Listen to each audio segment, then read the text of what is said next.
Hello, hello. What's up, everybody? How's it going? Yeah, it is technically good afternoon for me.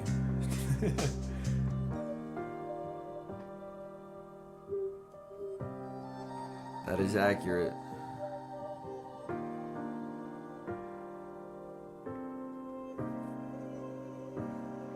Yo, what's up, Arshu?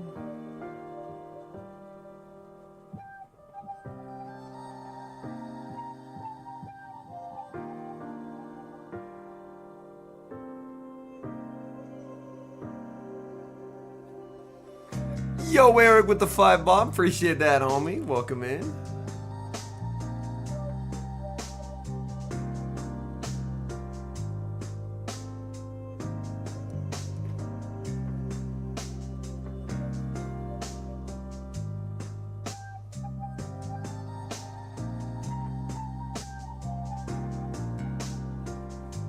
And Jacob became a channel member. Let's go.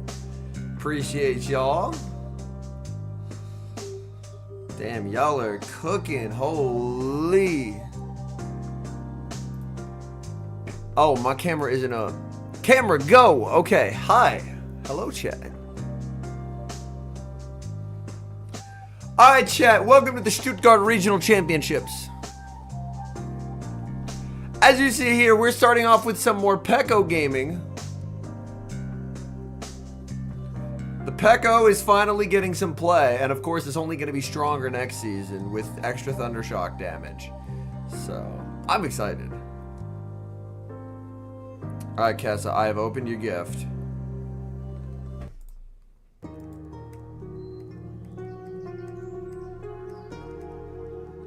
Alright, we have Feast Luis, who has Superior, Dunsparce, Clodsire, Annihilate, Shadow for Alligator, and Moltres, and Arctic Anubis. And Arctic Anubis has the Morpeko, pairing it up with Talon, Claude, Dugong, Azu, and Superior. Yo, what's up, Blue? So this is going to be a fun game. I'm very much looking forward to this.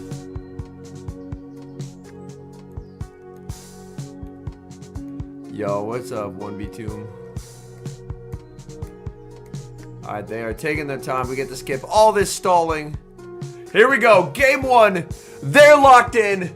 Azumarill for Arctic Anubis into the Clodsire for Feast Louise. Now, we're going to have to check the moveset onto this Clodsire. Clodsire on Stone Edge, not on Sludge Bomb. So this matchup does typically favor the Azumarill. And we do see here, Feast Louise running ABA strong into Morpeko, and Arctic Anubis didn't bring it. Arctic Anubis left it on the bench, and in doing so, that puts him in a pretty good position. That Azu took 8,000 damage from that. In comes the Feraligatr, answered with Superior. It's going to be Captai, Frenzy Plant to Ice Beam. Feast Louise going for a bait. I love this bait. This is a great bait. Arctic Anubis calls it. You know what? I still like the bait. Even though it was called, I rate that bait. I still rate that bait. That is a wild bait call from Arctic Anubis. Well done, trainer. Frenzy Plant shielded up. She's going to look to fire off the Hydro Cannon, trying to cap tie the Superior. Superior is not going to fall for it there. And now Superior can look to farm up. Can't farm too much though. Oh, gets the farm down. Feraligatr made the Hydro Cannon right as it got KO'd. And now in comes the Clodsire to absorb this energy. Clodsire can take a Frenzy Plant very comfortably here, but that farm down was brutal for the Feraligatr. We now see a quick switch into the Azumarill. Azumarill firing off the Ice Beam, and Arctic Anubis in complete control in game number 1. As Ice Beam will basically just knock out here, so this forces the shield. There's still the Superior in the back, but Superior is going to get shredded by the Clodsire. The Ice Beam is reached. Lost track of the energy there, and this is just completely over as Clodsire loses a massive amount of energy, and there's just no coming back from this deficit. Azumarill trying to make it to the Ice Beam. Whether it gets the move or not, it's not going to matter. Going for the Frenzy Plant. Arctic Anubis lets it go, as he knows he's a guaranteed win condition with his Clodsire. So he can just bring in the Clodsire. He's on Stone Edge as well, which means that this matchup is not nearly as dominant for Claude as it would be with Sludge Bomb, but 2 Stone Edges plus the Stings will still very comfortably knock out. So this game is still very much over. So Stone Edge is going to connect, and it doesn't matter how many Frenzy Plants you throw. Yo, what's up, Mr. Thorn?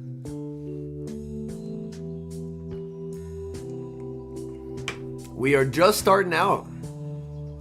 We are on the first battle of day number 1. But yeah, losing that energy was tough, but realistically, him calling that bait in the Gator Superior matchup was just devastating.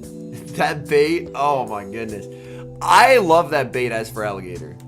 I still think it's a good bait, but that was a great call. All right, we have Superior into Dugong. So a pretty solid lead for Fils Luis here. We're going to see a safe switch into the Clodsire. No clear response available. Can just Frenzy and then go Dunsparce, but even so, you're probably still going to have to give up a shield. Get 40 championship points. Nice. Let's go. Yeah, the live broadcast, I believe, is over. Goes Moltres, but Moltres is so far behind in terms of energy. Interesting. So just throwing away the Moltres. The issue Arctic Anubis is going to have is he's ABA to Superior, and he brought in his only Superior counter. Fils Luis is shielding here. But, yo, what's up, Drew? But he is ABA weak to Superior. Goes to 100 to cap tie. That's nicely done because she leaves with a Brave Bird. So Brave Bird will hit anything that gets brought in here. Oh no! Tried to do one in the move! I mean, this is still winning though, because you just put Dunsparce on the Dugong. Brings in Superior. I guess reading Talonflame, but it's not back there. Oh yeah, that's unfortunate. This was her game to win, but she didn't reposition accordingly. I guess she's just expecting that it's not the Azu, but it's the Azu, so the game's over. But even so, you're kind of forced into... But yeah, just landing that Brave Bird as a whole would have put her in a much better spot. But that's a situation where throwing on timing can actually cost you. Because now it's just over.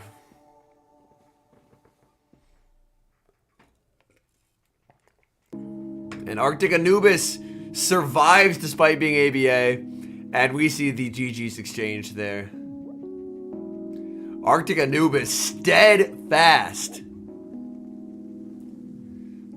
Just absolutely zero response to that GG. But this is a war of attrition that the Dunsparce cannot possibly win down a shield. So, also, I should get these sprays going here in the interim here. For the 5 and for the new channel member. Appreciate y'all. But yeah. She might not even... Okay, she does end up throwing it, but yeah, it's not going to matter. This is very close to play rough range. So Arctic Anubis with a 2-0. So a Morpeko advances. Did we see Morpeko used? No, we did not. Are you the real Home/Henry or a pre-recorded hologram? I am a pre-recorded hologram. I'm amazed you were able to catch me.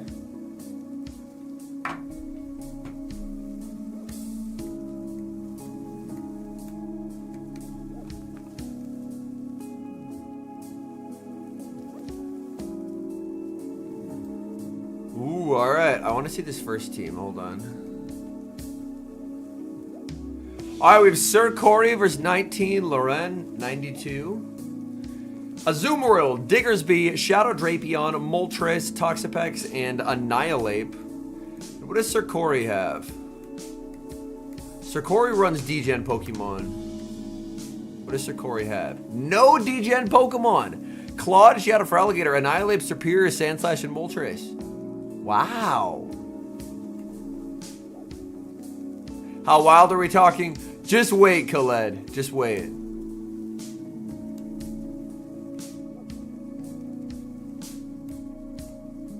I haven't watched these first battles, but I have some information about what happens later on.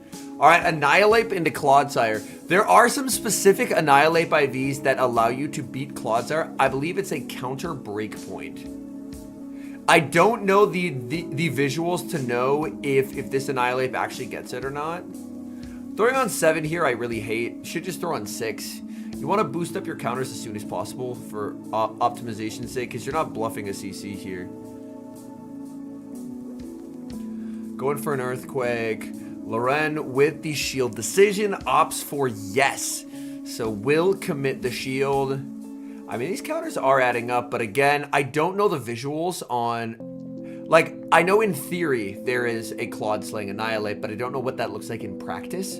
So without knowing what the visuals look like, I'm unsure if this is one of those tech Annihilates. Oh, we see an Earthquake catch out of the Moltres. Oh no, savagery here. But that's going to be met with the Sand Slash. Sand Slash out of the way.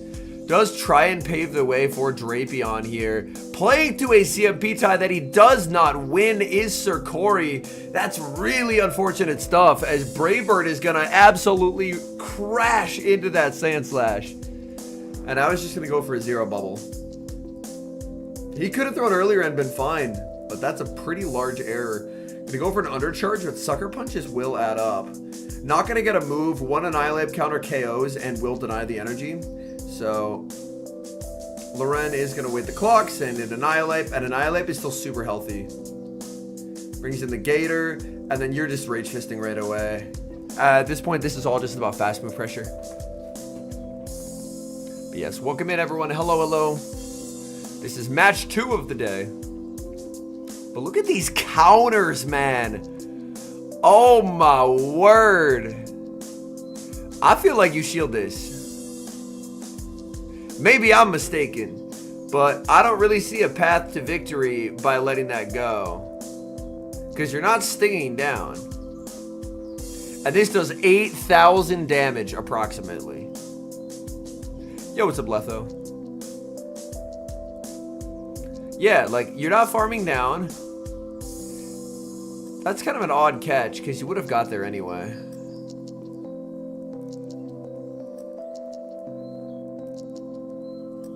But you're getting here, this KOs.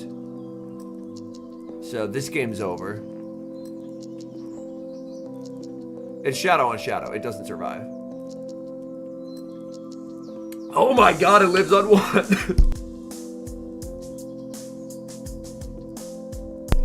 It lives on 1.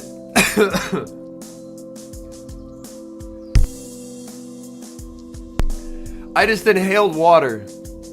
I mean, it didn't matter, but the catch was wholly unneeded. The catch was wholly unneeded. Because you can just let the Gator go and then just farm down with Claude too. So the catch didn't really do anything for him.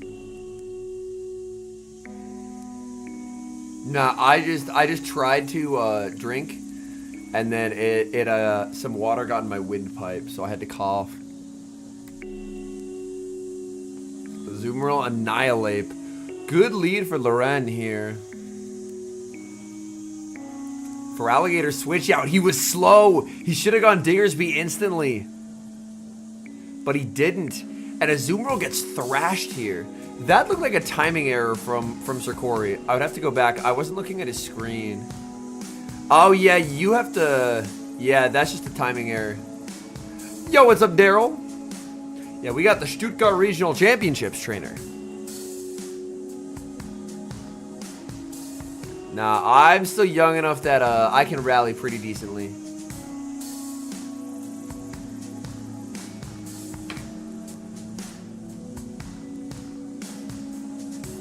Switch into the Drapion. You have to click crunch right away. That's a big mistake by Loren.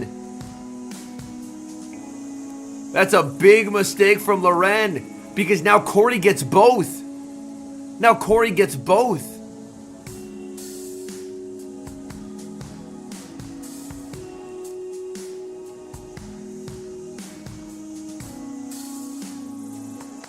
And he catches out of it. Odds Electivire wins a regional. Ooh. Electivire? That's interesting. You can overfarm a ton as Drapion here. Ape is very slow and therefore exploitable.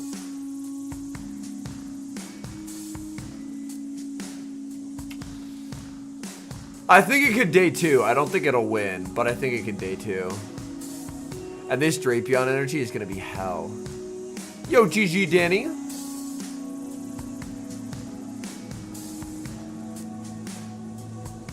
What crazy teams do we have? All I'm going to say, chat, I'm pausing this here. All I'm going to say is, I may have helped Martine with some scrims. And all I'm going to say is, you're going to fucking want to see what Martine's running.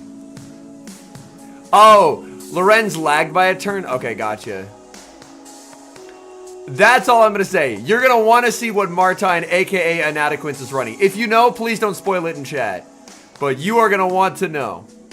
You're going to want to know.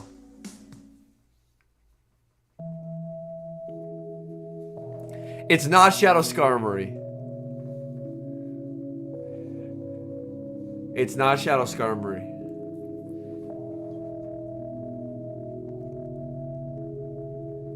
Honestly, here, you just bring in Diggersby and then just catch out of it. And then just switch Azu right here. Yep, perfect. Yo, Daryl with 5 gifties. Yo, that's very kind of you, man. Gifted to Tommy, Hoot, Ridley, Brandon, and Gary. Thank you so much, man. I will do those jumping jacks, I guess, in between games at some point. Appreciate you, man. Gets the Ice Beam. But yeah, Loren, cooking. Diggersby's still full health, so there's no reason to play this out. Oh, I didn't ping streaming. Oops.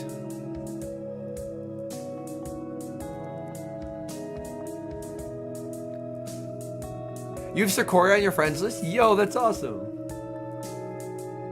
Earthquake does 2 total damage. And he goes for the PM Scorching Sands. I like it. I like it. He says, nah, we got a ball game. Get Scorching Sands, idiot.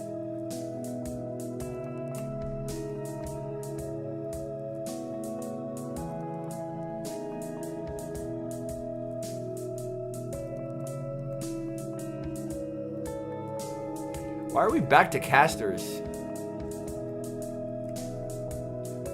Oh, here we go. Claude 68, Azu 60, and Claude being 68 is why Ariados is super low now. Gator, Dunsparce, Serp, Moltres, Alolan Sandslash, Mandibuzz, Gastrodon, Annihilate top 12, and then we have Malamar and Ariados ending it out.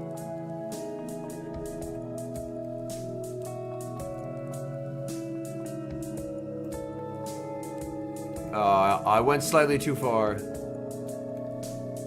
Alright, they're locked in. Moltres into Sandslash. That's not what you're hoping to see. He's ABA weak. Switches in the hard answer. Gets hit with the Serp. This is still playable for Loren, though.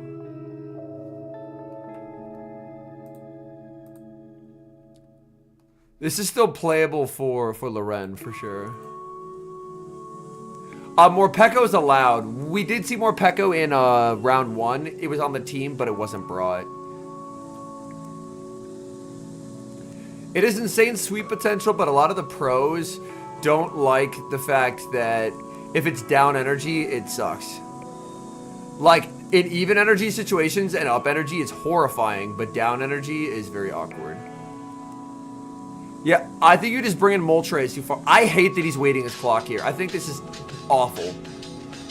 Because I think Sarkori will deny this farm down. I don't... Area Lacing here is a strict misplay by Sarkori. You're only getting 1 move, Frenzy. It does more.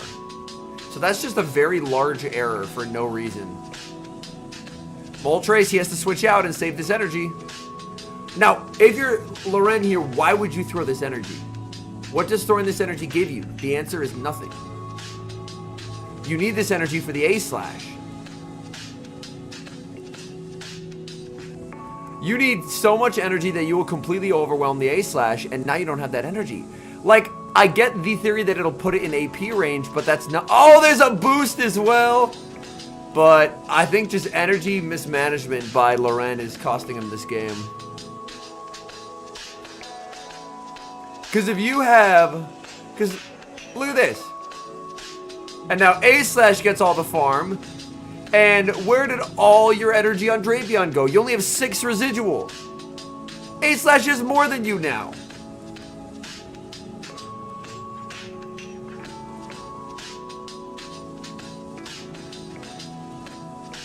The boost...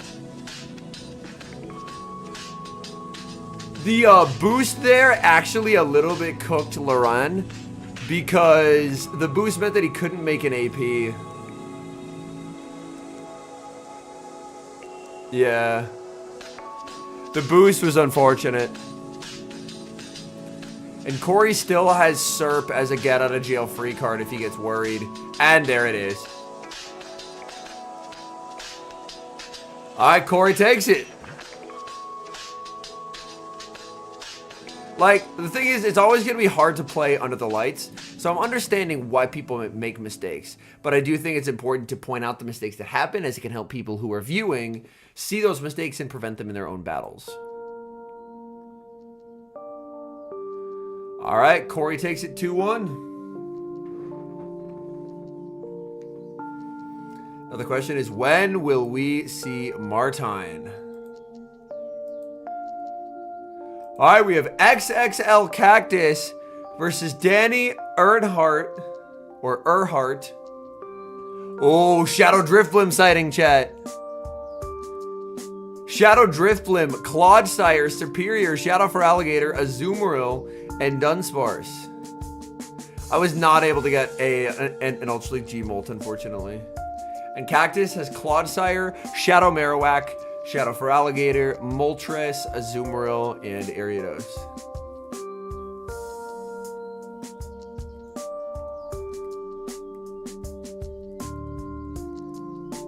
And nothing crazy about the movesets here. Alright, we're locked in. Game 1, Dunsparce on the lead into Feraligatr. This matchup is a win for Feraligatr in the 0s and the 1s, unless you have a God Sparse.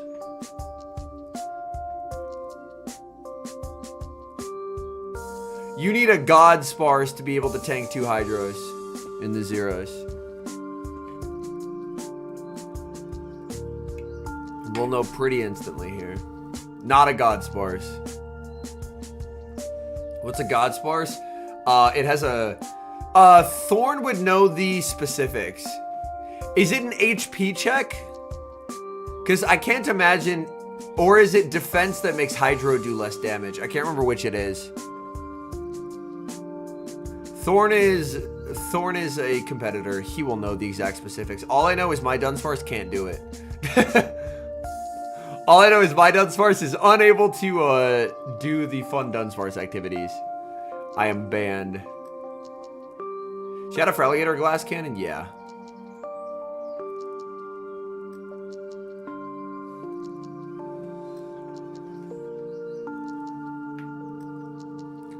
Oh, this farm down.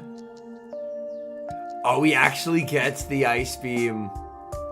Very low health, but he gets there. That's annoying for Cactus. Yo, it's a mark.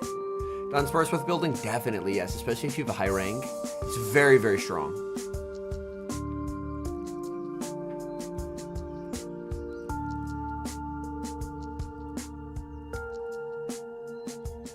Oh, and there's Drift back there.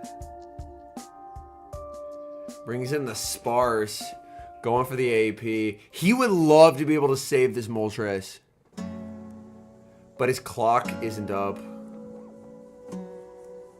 I mean, Rockslide doesn't KO the Moltres here. Rockslide doesn't KO the Moltres. Rockslide's a deeply shitty move. Yeah, bank. Oh, it's Sludge Clawed.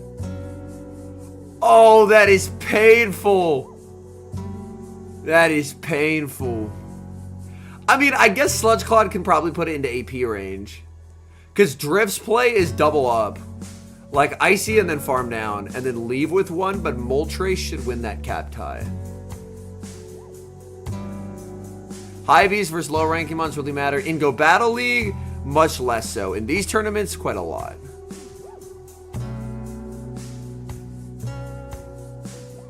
Drift usually wins over Moltres?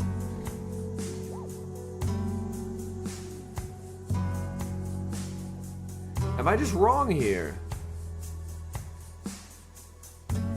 Drift actually wins it. I stand corrected. And then he just goes into that.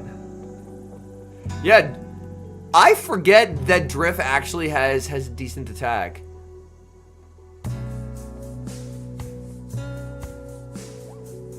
Cactus takes it.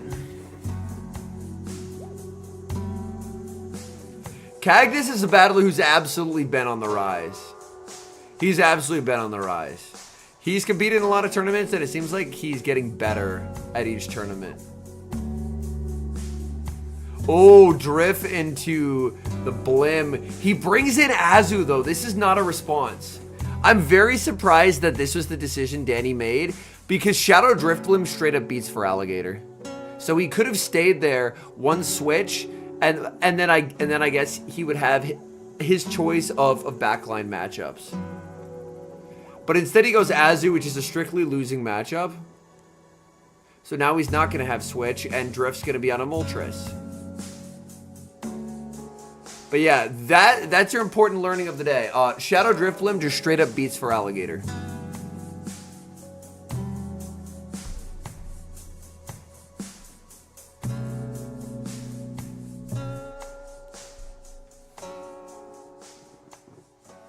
Yep, Cactus selling out for swap because he knows he has a Moltres, and Moltres will murder the Drift Blim. Regular Drift can also do it, but Shadow Drift does it better. It was actually great. Hydro here, one in a Hydro, and then one in a switch into Sparse. I would have liked to see the shield forced, but I mean, it's still winning for him. I get the idea behind not wanting to desync the timers too much.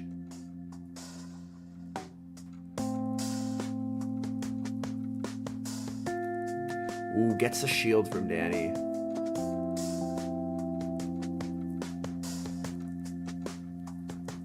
But yeah, the moral of the story is Astonish is a deeply cracked move.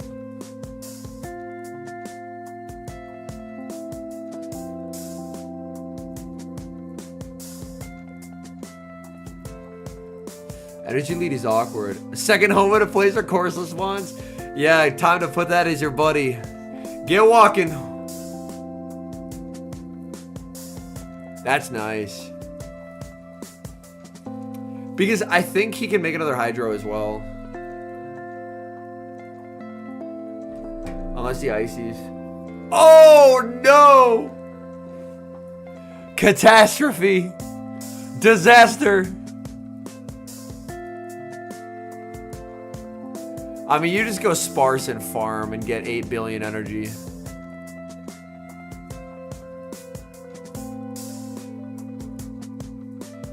Yeah, Gator doesn't get this.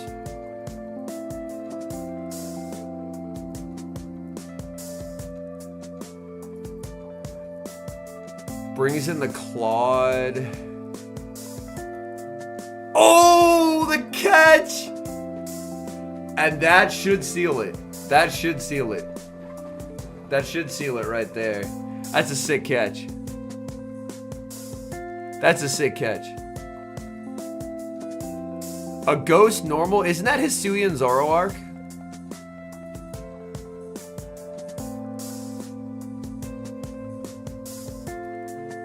He did take extra damage there from the sucker punches.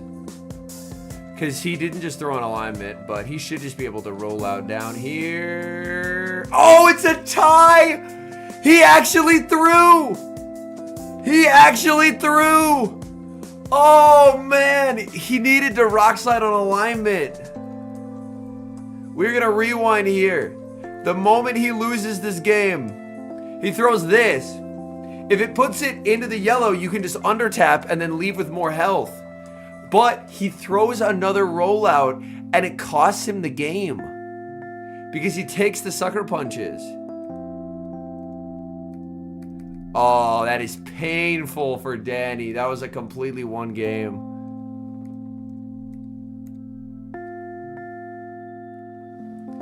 Gator into Sparse. Again, very fine for Gator. Oh, God. Moltres in back. Danny's got to pivot out of here or he's cooked.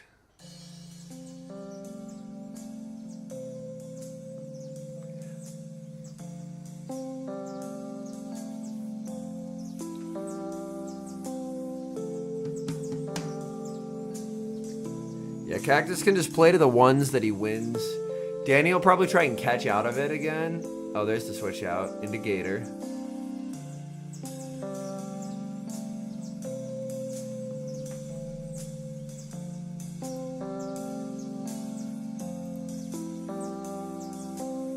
Syrian Zoro, gotcha. Makes the Ice Beam. The double shield.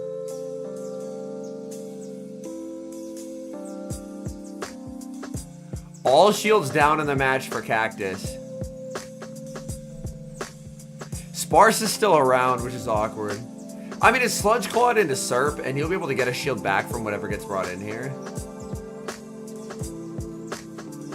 Not going to throw yet because it's not quite AP range.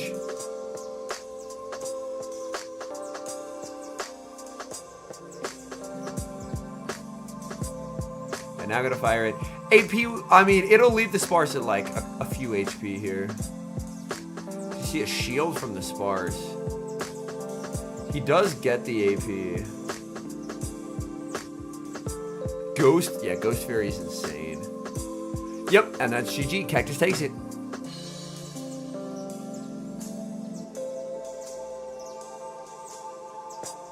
And that's not what he was hoping to see.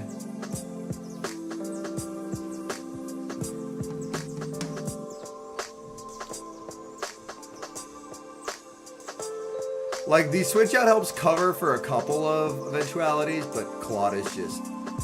Sludge Claude is too good here. Without... With the one rollout he did, I believe Double Slide would have KO'd. It looked like it would have.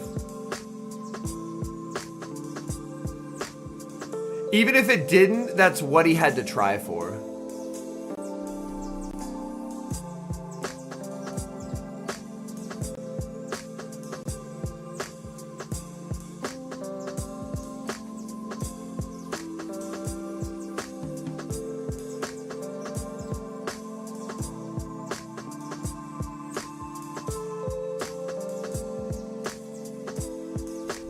Oh, no! Oh, man. That's just bullying. That's just bullying. Oh, my Lord, man.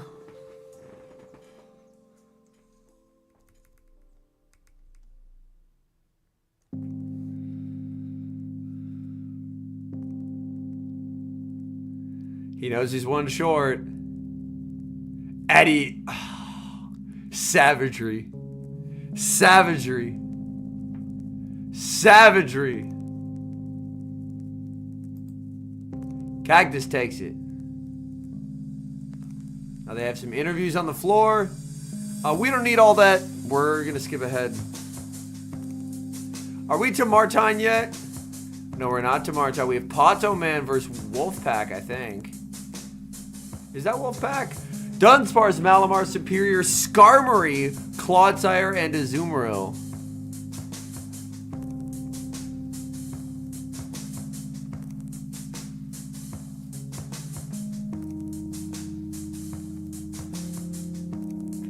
We have Superior, Talonflame, Azumarill, Shadow Marowak, Ariados, and Dunsparce. I actually don't think this is Wolfpack.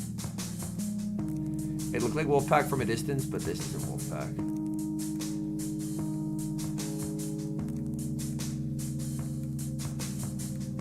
It's Raging Taz. Okay. There are actual Skarm checks on this team.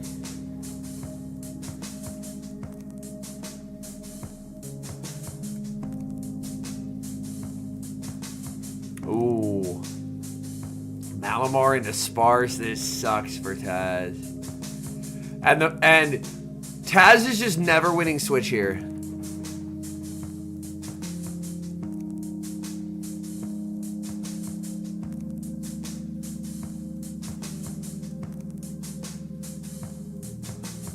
Goes to Azumarill, answered with the Sludge Clawed, and then it's just Azu and Talon in the back. Oofta. That's painful. He benched all the stuff that loses to Skarm, and Pata didn't even bring the Skarm. Like Serp, Ariados, Kwak, all get cooked, so he left those all on the bench. And Pata is just using Skarm as bench pressure in game 1. That's brutal.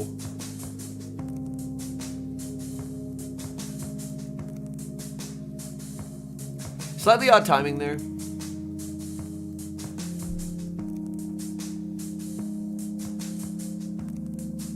But yeah, as I mentioned earlier, for those who don't know, all I'm going to say is when you see Inadequence, aka Martine's team, the title will make sense. Tries for a snipe, switches back in here. He does survive this draw run, not by much though. And he can do 2 in a superpower.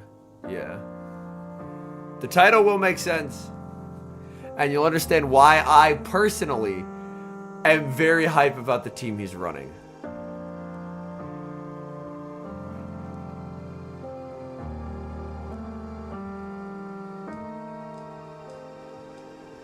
Ooh, undercharges here to get farm. Yo, what's up, Chlorine? There was a Morpeko, but unfortunately it wasn't brought. There's a Skarmory on this team. But yeah, Nordical, win percentage doesn't have to be great as long as it's at like a competitive elo. That's honestly the biggest thing for me. Does this team have Gyarados, Piloswine Core? It does not. But, as some of you may know, there's been a certain Pokemon, I don't want to spoil it, but there's been a certain Pokemon that I've been hyping up a lot as a Pokemon that I personally believe in. And it may or may not make an appearance on Martine's team.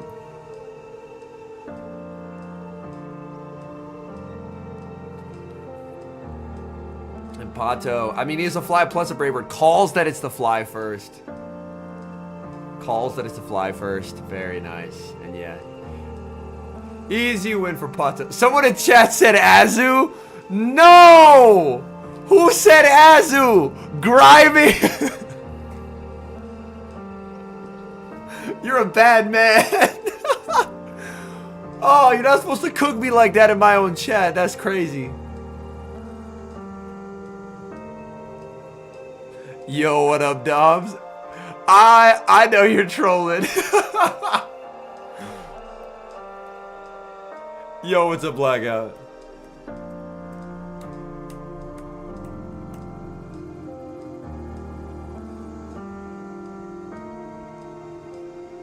Oh no, 2400 is fine. 2400 is fine, Nornical. I am talking about like if a battle submission is 1800 elo, I would typically will not feature it because the opponents will have like half powered up mons and single move stuff, and that's less fun from a viewing experience. Yeah, 2400 is fine. I've showcased a lot of people at 2400.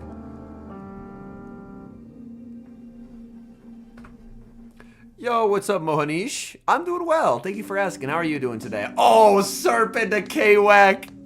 And he's AVA! He's AVA! Oh, no! GG. We don't have to watch anymore. This game's over. This game's over. Oh, yeah, a true disaster strikes moment right here. 2200, yeah. That's very fine. We are rapidly approaching the end of the season, so... I literally have exactly one more slot open, and it's for Monday the 2nd. So if people want to submit stuff, then I have literally one more open slot for this season.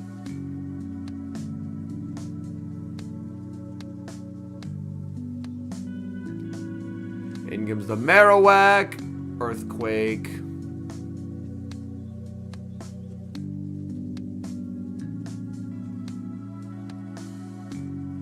But yeah. Now I was looking at the team sheet being like, what's in back? And he should know it's Azu or Spark.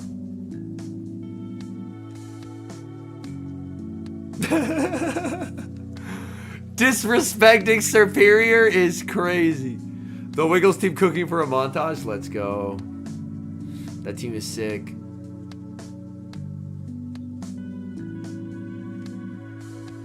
If I were Pato, I could still lose this, but I'm not Pato. Yeah, Pato is wicked. Pato, I mean, Taz also ran ABA to Skarm too. That's a crazy amount of things to run ABA to. But yeah, Serp is just cooking. And for Raging Taz, just pain.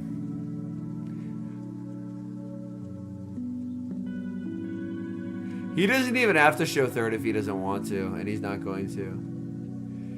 Shadow Mewtwo, Groudon, Reshi. Yo, that sounds like a fun team. You know what that team doesn't want to see? Your Master League Greninja.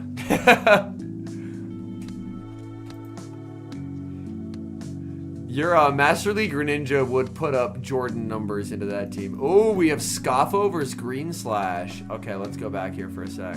Scoffo, Dunsparce, Azumarill, Shadow for Alligator, Talonflame, Clodsire, and Superior. Green Slash. He is a Scizor! Holy shit! Shadow for Alligator, Primeape, Clodsire, Superior Dugong, and Shadow Scizor. Holy. Shadow Scizor is sick.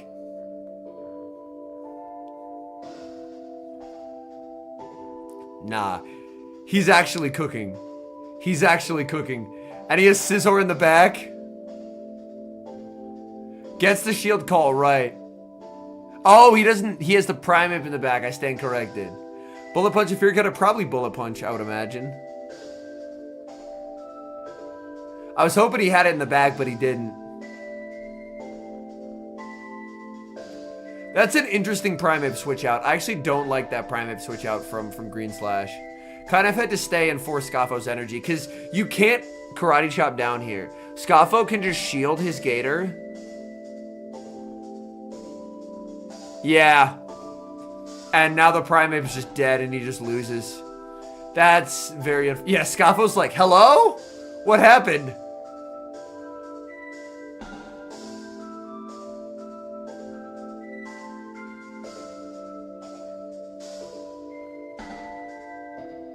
Yeah, that's very unfortunate. Scrims against Martine Go. I got my ass kicked. And I afterwards told my wife, either Martine has an incredibly good team, or I suck at show 6. It's very possible I suck at show 6. It's very possible.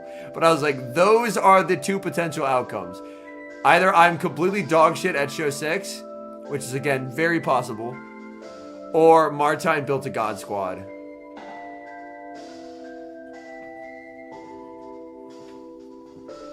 But yeah, Green Slash was in a very favorable position, but both could be true. This is also correct. This is also correct. We ran a lot of battles. All I'll say is, and my advice to him was, the only battles that I won were when he fucked up. So I told him, like, this team will go as far as you take it.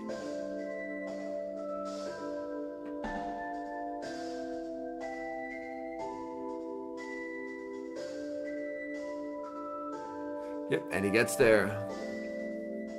GG. That was my honest feedback. I was like, this like, your success in this tournament, I don't think the team's gonna let you down. I think if you play well, there's nothing you can't do at this tournament. This is in Stuttgart, Germany, Ace Facts.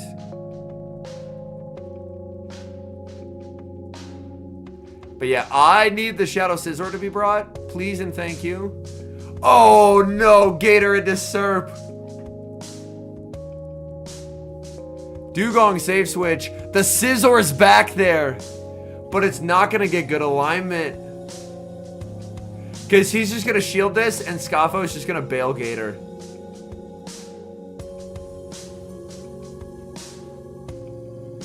No Gator bail is wild to me.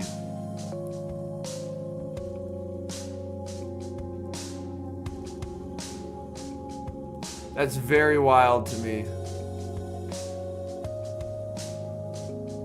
You know Scizor needs a shield. Scizor isn't doing shit without a shield. Now do we see the switch out? There it is. He does still the right move. Oh my goodness, Tara, you've been cooking. Hundo Galar Corselet is wild.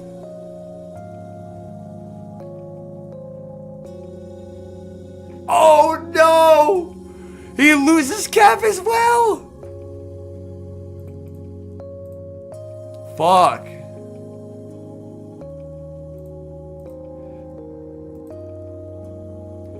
That's a painful cap tie.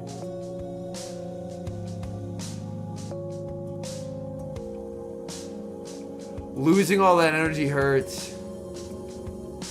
Serp farm down and it's over.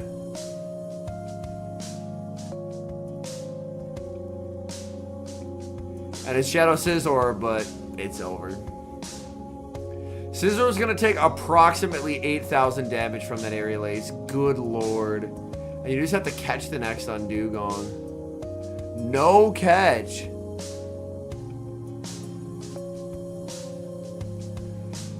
But yeah, it's just getting stung down. It's just getting stung down. Damn. R.I.P. Shadow Scizor. Very based pick, Mr. Green Slash.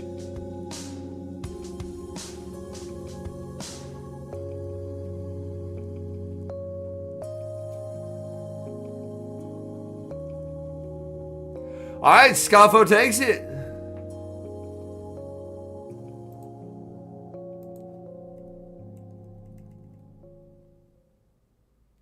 All right, chat. Are you ready? Inadequates with the greatest team the world has ever created. Also, this, he has Primeape. This moveset's wrong, though. Fortress, Shadow Feraligatr, Dugong, Shadow Drifblim, and Shadow Marowak. Now, let me explain why this is the most hellish team ever created. A brutal RPS core is Shadow Drifblim plus Mudslap. It's a brutal RPS core. It's extremely strong.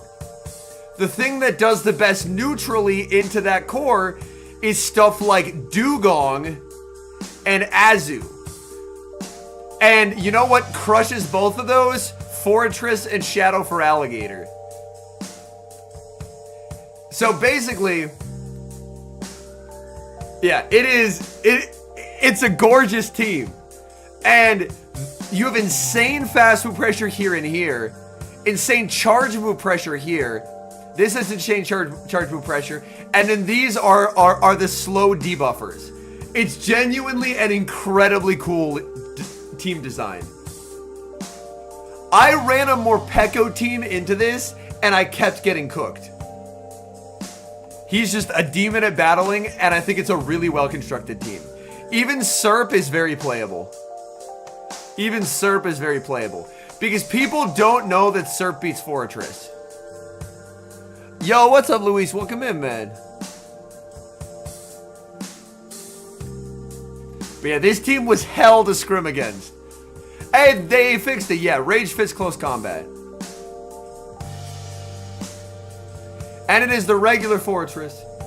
And his opponent, Shadow Feraligatr, Mandibuzz, Shadow Marowak, Superior Shadow Drapion, and Dunsparce. Corsela's banned from this tournament. But not the next. Yeah, Serp into Fortress. Because Fortress's fast move is resisted. So Serp can actually win that. Like, Fortress is not a reason to not bring Serp. It just looks like a reason to not bring Serp, so then people don't bring it. But yeah, this team, it's beautiful. It's elegantly designed. In the team building process, he had Giratina in the Drifblim slot for a while, and the team was just okay. And then he switched to Drifblim, and he's like, oh. Dugong into Mandibuzz, beautiful lead. We're gonna see a safe switch to the Feraligatr. Oh no, answered with the Marowak. The Feraligatr is supposed to lure out like a Primeape, but he has the Marowak. This team is also because he wants to run as much Marowak as possible.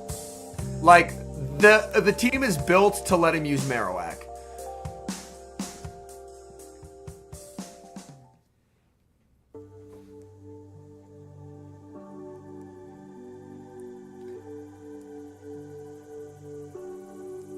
Air slash Mandy is interesting. Air slash foul play. Dude, I love Shadow Marowak with my whole heart. I kept getting cooked by it in scrims, this team. So I'm incredibly excited to watch other people get cooked by it. This team was hell to scrim against. These are from earlier this morning, Pushpak. These are from earlier this morning. Yeah, Air Slash 4 for the Primeape, yes.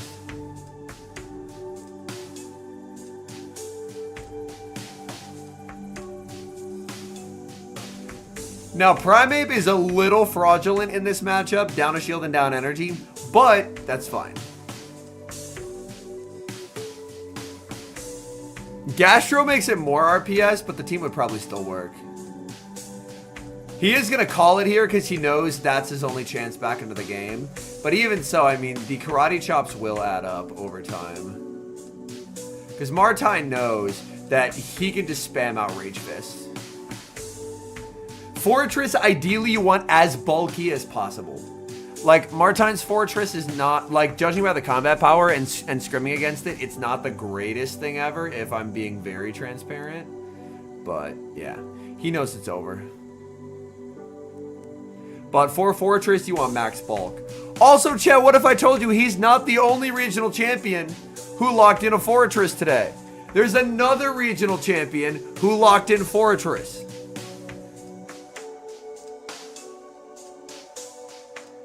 I think you may be simming that wrong.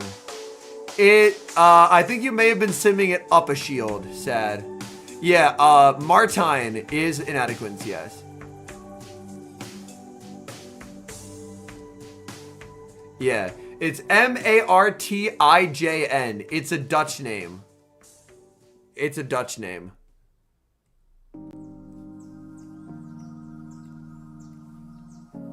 Like, this is a team, if you look at it on paper, he should be forced to bring the Marowak. Because if he doesn't, then... So, I mean, purely granted, I haven't seen these battles. But I'm going to try and talk through my thought process, and then we can have someone who's actually good at Show 6, Thorn, in the chat, mention what his is. But looking at this here, Fortress does offer a lot of neutral play. So that kind of means that what did Noit actually ran ABA to it with Mandy Gator and then had Sparse. So it's basically every game he's forced to bring one of Marowak or Dunsparce because those are his Fortress checks. Yeah. Those are his Fortress checks. I mean, Fortress very comfortably beats Mandibuzz. But... And now for Martine, Mandibuzz is very scary. So looking at it, the Primeape pick from him game 1 makes sense. Because, yeah. The Primeape pick makes sense because you want something that if you have to save switch and bait something out, then that's a fine way to do it. Like, his line was constructed, if Dugong loses the lead, he save switches Primeape to bait out the Mandibuzz, nuke it with some close combats, and then try and sweep with 2-shield K-Whack. Because if you're losing the lead with Superior, it's probably Marowak or... Sorry, if you're losing the lead to Dugong... Like, sorry, if you're a Dugong and you're losing the lead, it's probably to this or it's to this. And these two, Marrow covers each other pretty well. Wait, this is Last Damnation? Oh my god, I didn't read his name backwards. Last Damnation was like a really good leaderboard player, right? Holy shit. That's Last Damnation? Says I can't. Shut up, Thorn! I'm being roasted by a child. This is a terrible day. This is a terrible day. So looking at it, Primeape's a mon that offers him a tremendous amount of neutral play. I wouldn't be surprised if he leans into it very, very heavily. And then considering that Mandy's coming almost every game, it feels like we will see one of this or this every game. How does Feraligatr win against Dugong? It absolutely bullies it with fast moves. Henry officially Unk status? Oh, Lord. And there's the Primeape, and it's into Superior. And before we even take a look at the back, I'm not looking here. Primeape lead, he has to cover for the Mandibuzz, so he's going to have either Dugong or Fortress back there. We have Dugong, and we have Drifblim. So he's running ABA. He's running ABA to the Mandy, but his game plan is if I see the Mandy, I stay in. And he didn't bring the Mandy. Gator's very scary in the back. Yo, thank you, Blue. I had a lot of fun with Lucario. He Aerial Aces. Martine, the uncomfortable thing is my recollection is that 10 Karate Chops plus a close combat barely does not KO this thing. My recollection is that this thing barely hangs on because it's an annoying little fucker. And Last Damnation knows that. Yeah. So then Martine just has to cap tie here. Last Damnation lets it go. Gator in back could be pretty problematic here. Oh, but that's a good pivot out from him. Yeah, that's a good pivot out from him.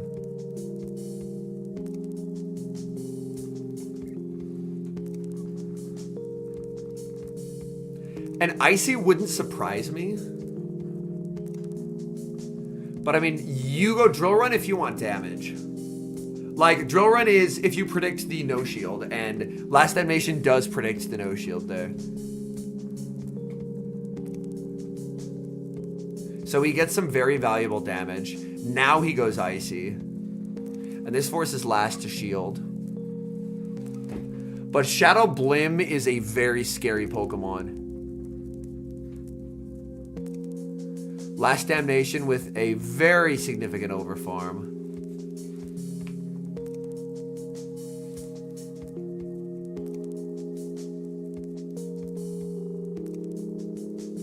There's the Blim. The thing is, Rock Slide Shadow on Shadow does approximately 8,000 damage.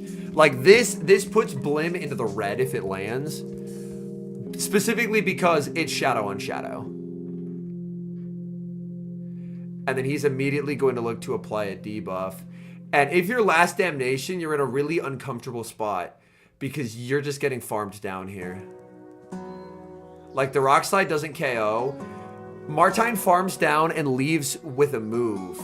Well, Gator can't get two Hydros because Martine leaves with a move, and that is going to force Gator to throw instantly.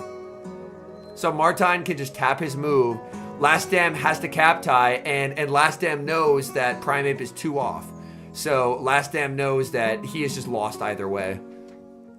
Because Martine had it. If we go back here to understand why Last Dam didn't throw, was let's go back to this Primeape. Primeape has at least 2 residual here. 2 residual and a switch. So that is the calculation Last Damnation is making here. Is Last Dam knows I'm 3 off. Yeah, Last Dam knows I'm 3 off. If I throw in cap tie, I just lose. So my only hope is that for some reason I can throw 1 and get DRE. Yeah, Shadow Drifblim is not bulky. Shadow Drifblim is not bulky. It's very fucking frail. But it is the RPS god. When I tried to run Marowak into his team, I got drift. he will bring, like, if he sees non-Marowak teams, he will bring the fort. The fort is for a bunch of water types, and then the ground type is Claude. That is when you bring fort. That is when you bring fort.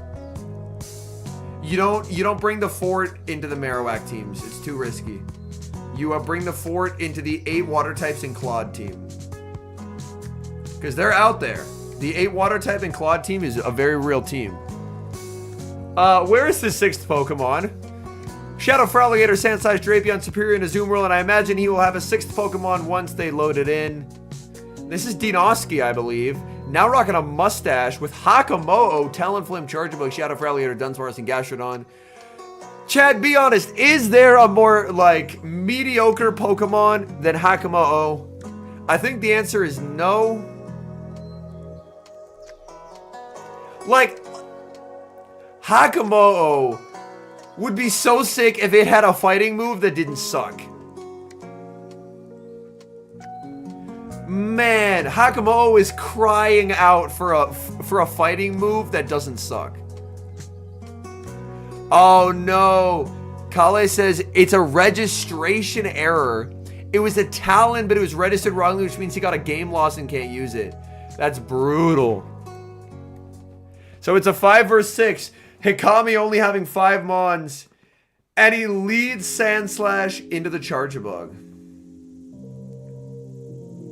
Yeah, it would love a fighting move that wasn't complete ass cheeks. Double water in the back, you gotta be so thrilled you're seeing Charjabug on the lead here.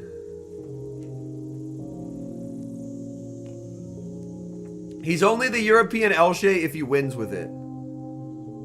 Oh, interesting. Yes, so he is already down 0-1. Oh my god. I'm gonna make a poll to determine if we ban the child from chat.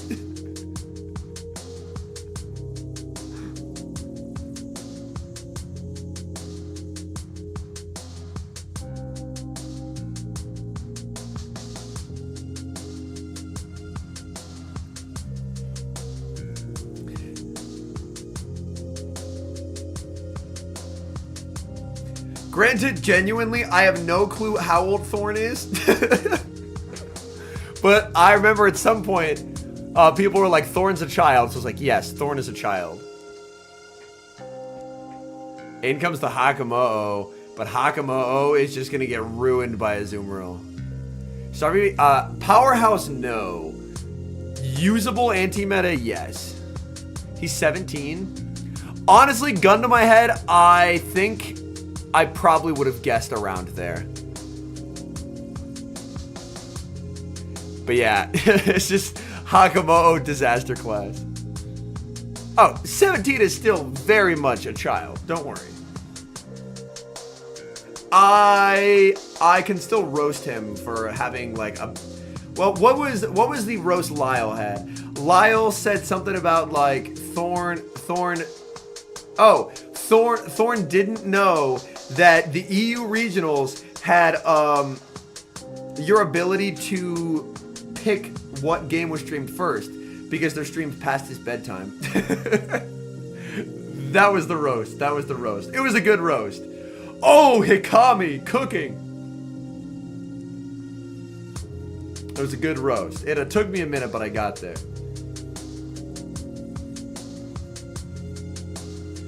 He must have registered it with an impossible moveset.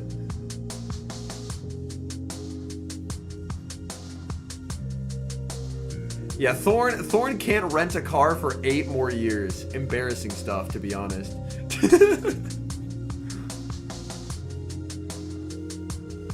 See, Thorn said, Henry, come to Toronto so you can bully me in person. And I said, no. I can cyber bully you for free, and I don't have to get on an airplane. I see this as a strict win. Cyberbullying is free, chat. Never forget, cyberbullying is free. You can just cyberbully people. It just says frown. Who is the youngest regional champion? Thorn, you will probably know the answer to this question. Who is the youngest regional champion? Is it Pocket or Wadaj or Weedle? I know they're all like 12 years old.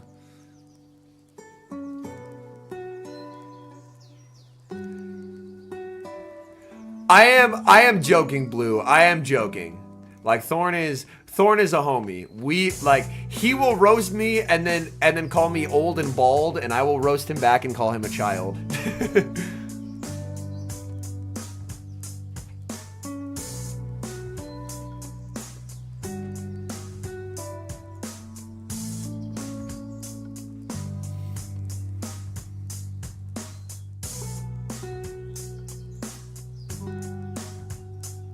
Switch out into Gator. The shield from Binoski. Yeah, Weedle's still very young. Axon's in his 20s.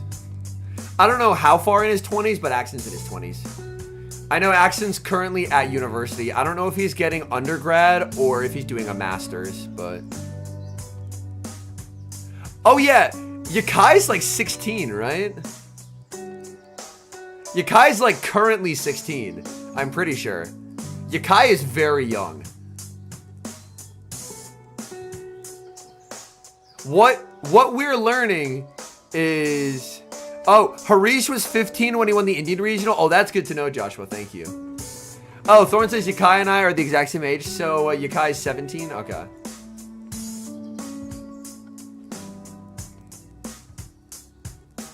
Oh, holy shit, Thorn. Ooh, tried for the catch, didn't get it.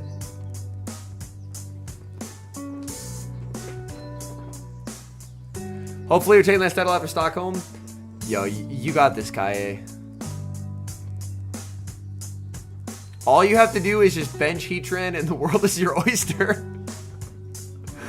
It's like nighttime with Togedemaru. Nighttime bench Togedemaru and then almost instantly won a regional. How much do you play Pokemon Go outside of PvP? I exclusively play Pokemon Go for PvP. So it is basically like if I will play an event to get PvP mons. If there's not PvP mons I'm interested in, then I don't play the event, if that makes sense.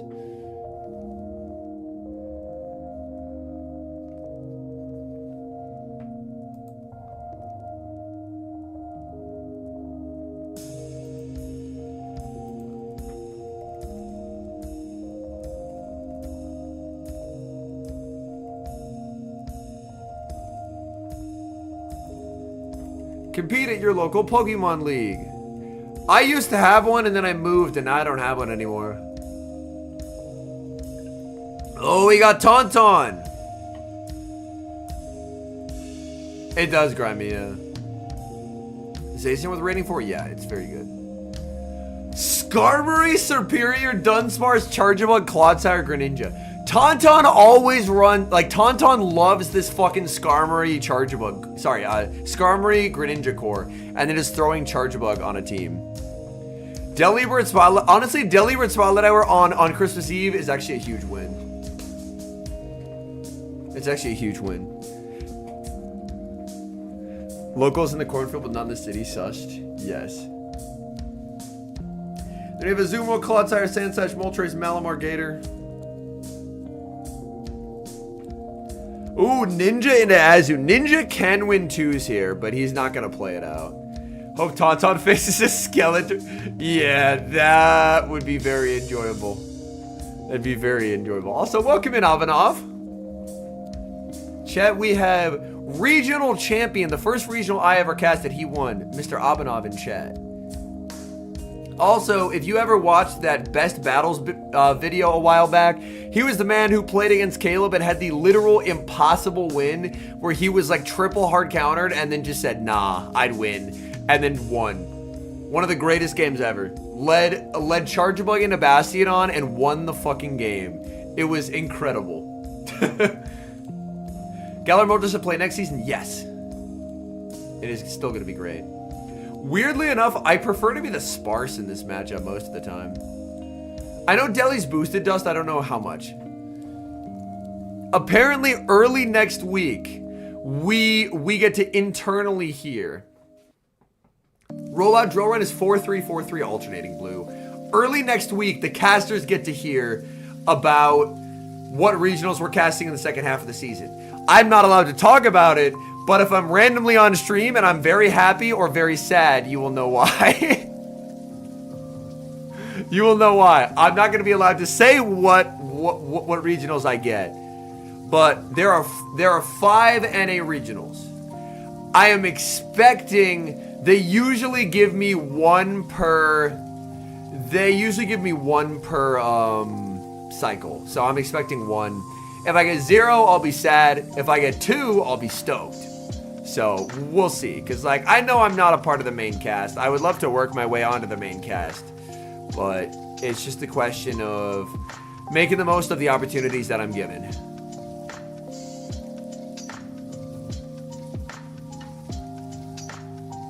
But yeah, this just feels very over.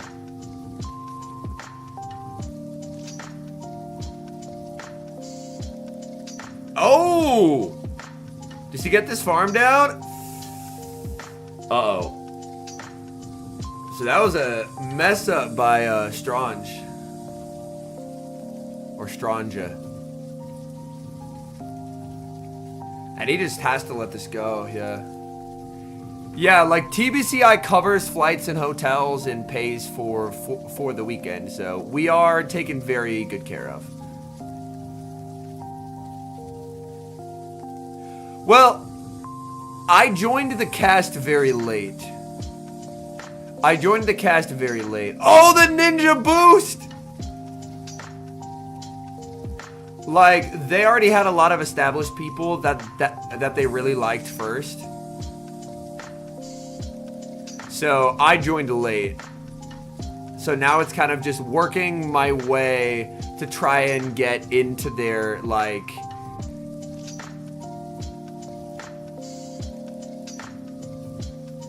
For casting, it's genuinely for the love of the fucking game, man. I love getting to cast, and, like, I'm a good battler. I am, among the battlers that there are in the world, I am within the top 1%. Probably even the top, like, point whatever percent. But when it comes to competing, everyone is in that top point whatever percent. So there are a lot of people who are better battlers than me at these regionals. But what I feel that I bring is a very elite level of commentary that is a lot harder to replicate. And that's part of why I like it. Because I like being able to elevate other people's plays and bring them to life with commentary. That's what really, like, I love that shit so much. I have so much fun when casting. Oh, Claude and a ninja. And he's ABA. Oh, no. Disaster here for Strange. He just has to let it go.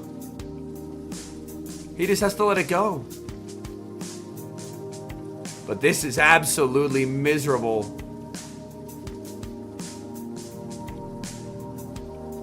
Tauntaun. I mean, honestly, I think the key to facing Tauntaun is just lead something that beats Greninja. Because he always leads that Pokemon. If he brings the ninja, it will be on the lead.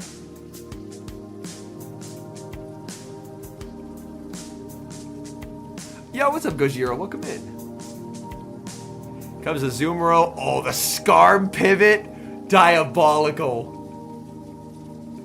Yeah, this should be 1-1. Sky attacks here. I think Strange is just always going to let this go. Because it's unlikely Tauntaun Brave Birds. Yeah, Steel Wings do add up quite a bit.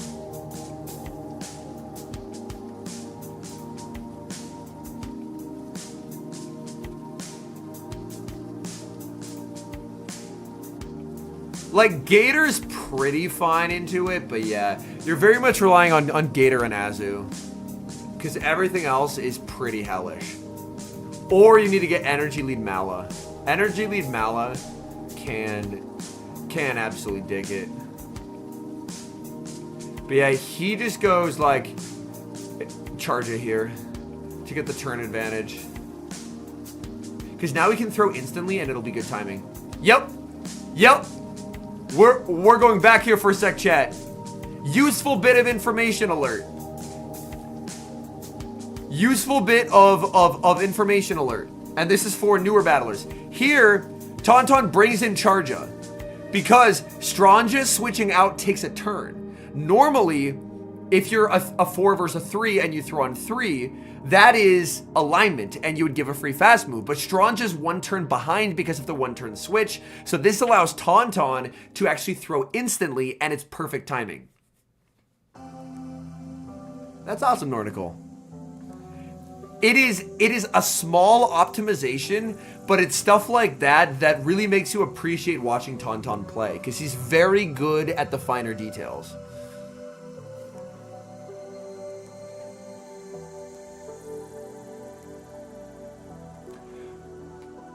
I simmed Bulldoze A/, and unless it's 35 energy, no. People are going to be running Drill Run.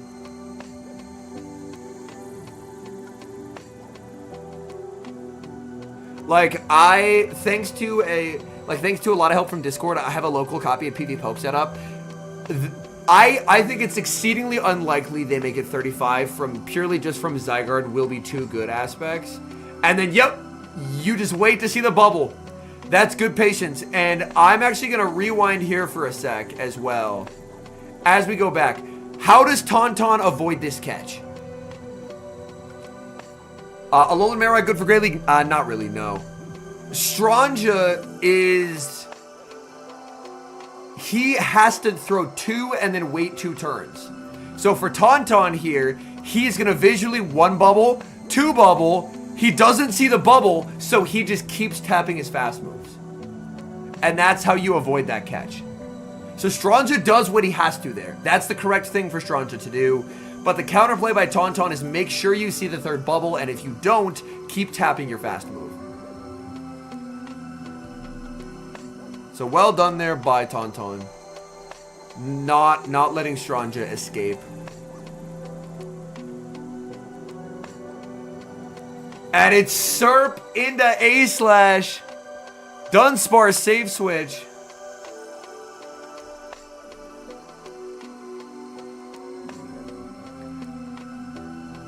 You have to go Claude here. You have to assume it's Ninja in back. Don't go Azu. No, don't go Azu! Oh no! Oh no! Oh no. I don't, Daniel, not yet. I am working on educational videos on my 2nd channel, but I haven't made one on timings yet. But if you want a very good resource, It's Axon has some tremendous resources on that.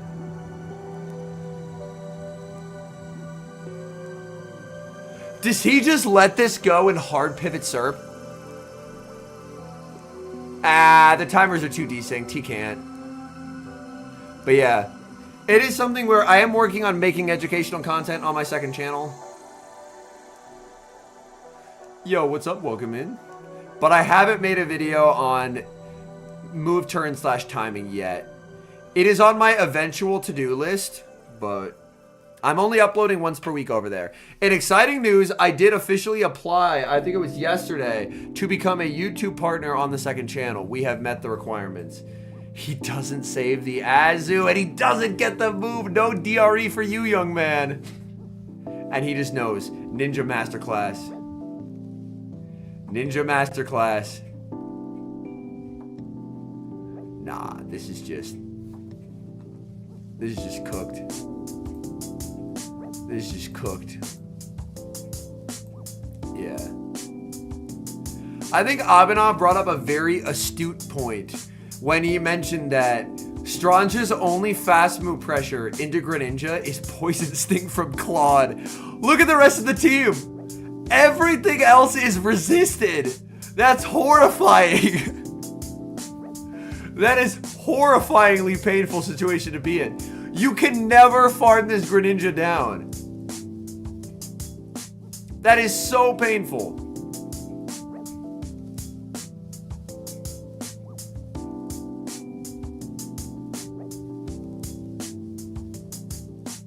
Oh no, and it's Night Slash Rage. He can't shield, he just dies. And the boost! Oh hell no. Straja is so done with life. He is so done with life, man. Oh no. I mean, he didn't need the boost. The boost was just insult to injury.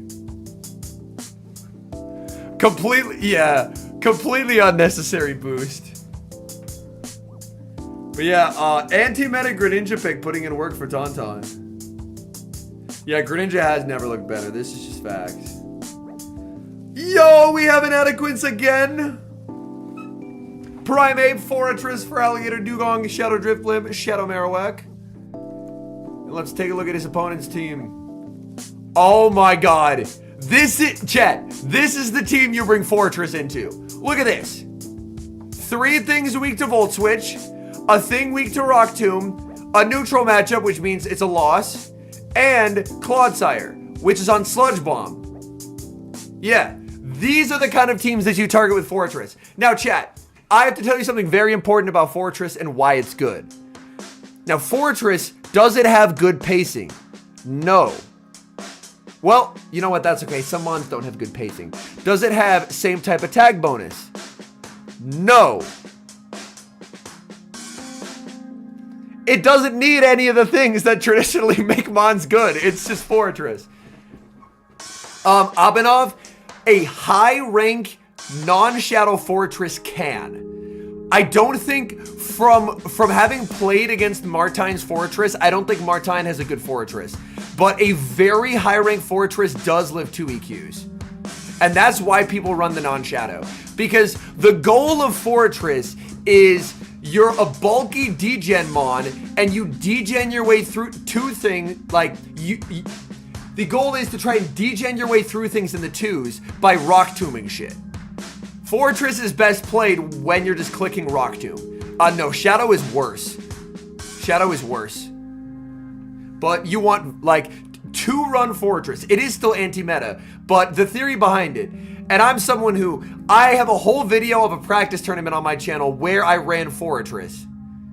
Yeah. Yo, what's up, RZM? Welcome in. Yeah, I have a whole practice tournament where I got 3rd place with Fortress, and I go into this giant long rant about why I think Fortress is sick.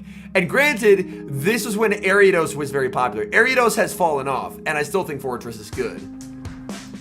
Yeah, you want as bulky as possible, because if you're very bulky, you can also live 2 Shadow Drapion crunches. Charjabug is not going to be, like, these 3 are not fun, and even Gator's a little awkward, but overall, like, this is the kind of team he is actually going to bring Fortress here. And considering there's Azu and Mandibuzz, I think he will be, like, this is the team you bring forward into, for sure. I haven't watched these battles.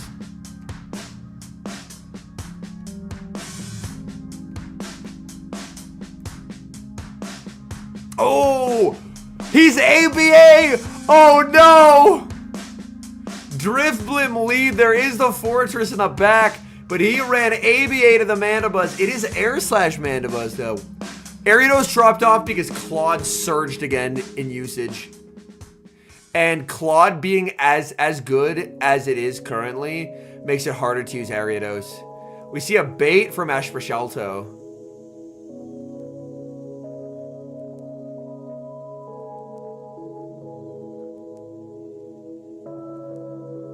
Look at Shadow Blim, man. Shadow Blim is such a demon. And he just gives up switch. Yeah, the ABA does like, once I remembered it was Air Slash, I was like, oh yeah, that's fine. Because Air Slash is okay here. This pivot here is an interesting one. I think Martine is reading that it's Claudin back. But it's Gator.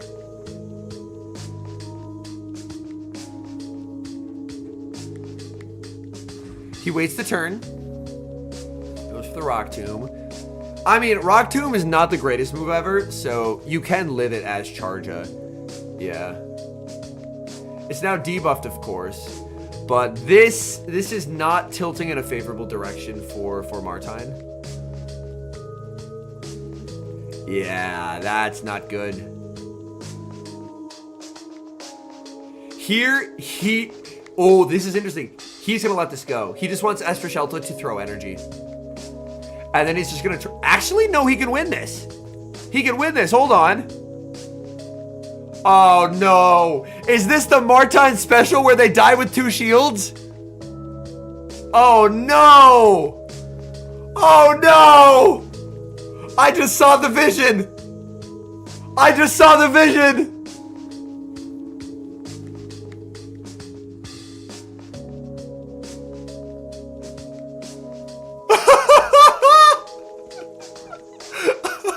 This is the worst team in recorded human history, and it's perfect for Martine.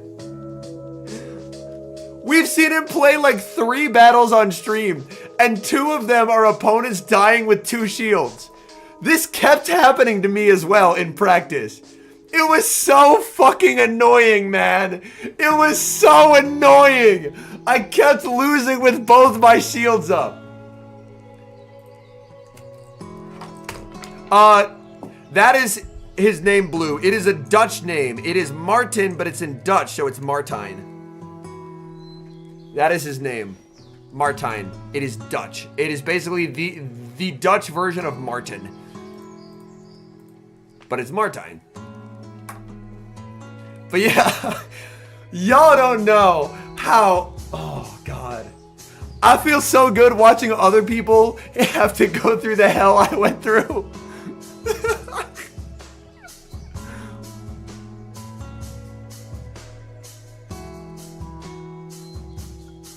That was such a creative win con though, if we go back.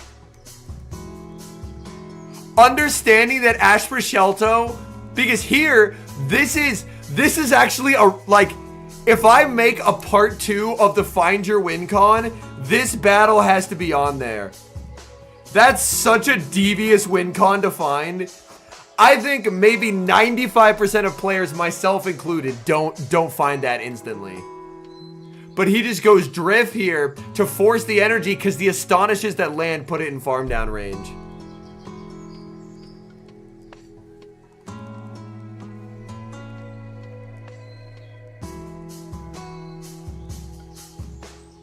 Exactly.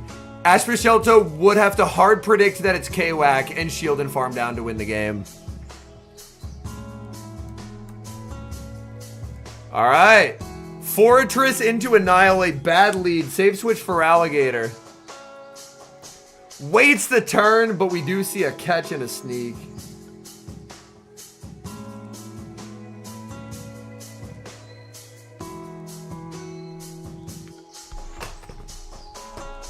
Yeah, he went for shield advantage and it did nothing for him. Martine loves to play for, like, oh God. His playstyle is very frustrating to play against.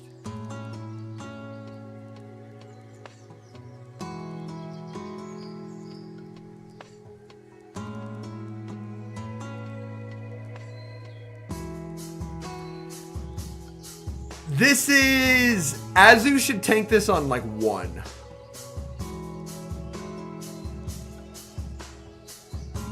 Yo, I know my damage values! Yay!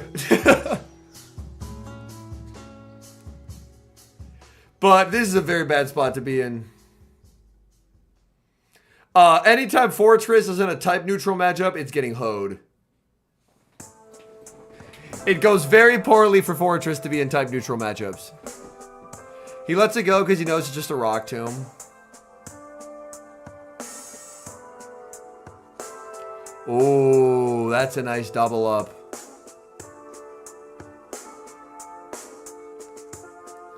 You kind of just, I guess you go Gator and hope that...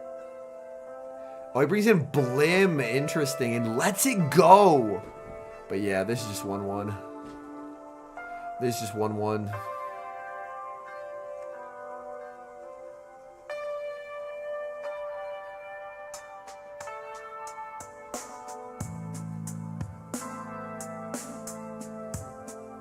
Yeah.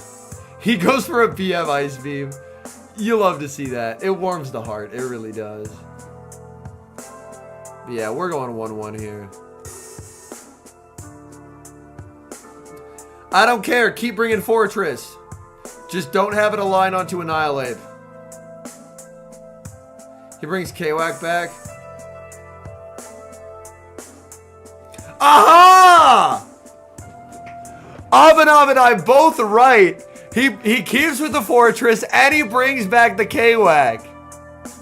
Look at us go. And here he throws on alignment. Asper Shelter could bank the energy and dip.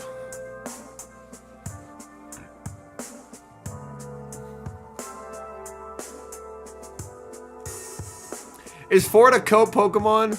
Regular Fort is better than Shadow, yeah. Fort is a D-Gen Pokemon. And now you Rock Tomb again. Yes.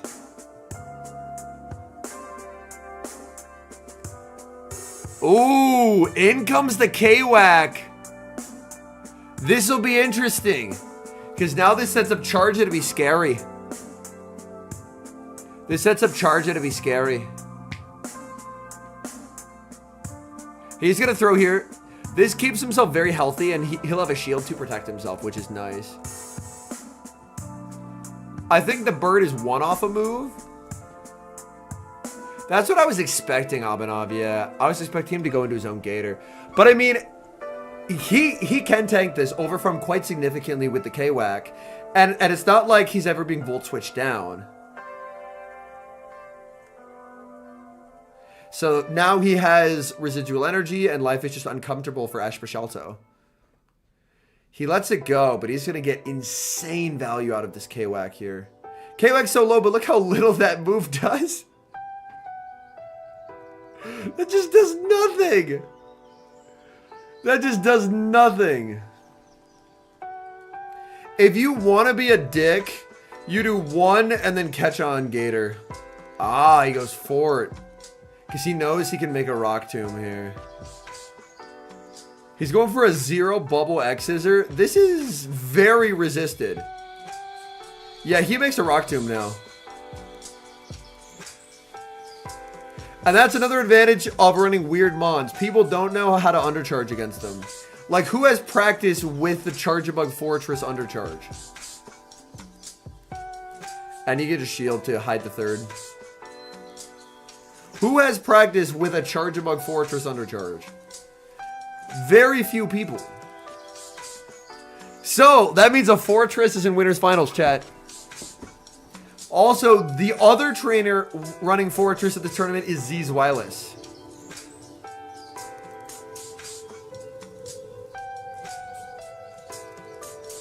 Marto making those trophy moves. I would keep his Shadow. Alright, Sandslash, Shadow for Alligator, Manabuzz, Superior, Dunsparce, and Clodsire. And we have Dinoski with Hakamo, Shadow for Alligator, Chargebug, Talonflame, Dunsparce, and Gastrodon. Yo, it's Fabi! Yo, hey chat. Fabi right here is in our Discord. So we are cheering for Fabi. Fabi is a reformed Bastiodon player. Fabi has stopped using Bastiodon. We're very proud of Fabi. Fabi almost brought Morpeko, but at the last second chose not to. And the Peckoless team has worked out as he's in winner semis for Dinoski.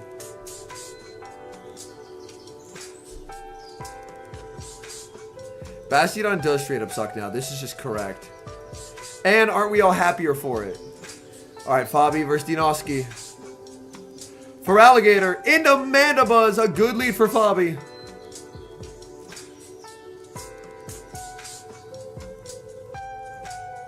This is the Snarl Mandy.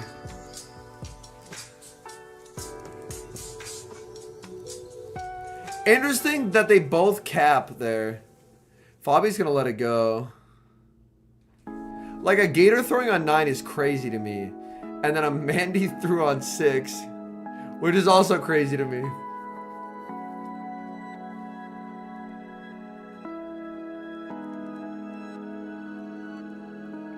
The catch and sneak onto Hakamoto. Like, seeing Fabi's team, you can see the vision behind Hakamoto.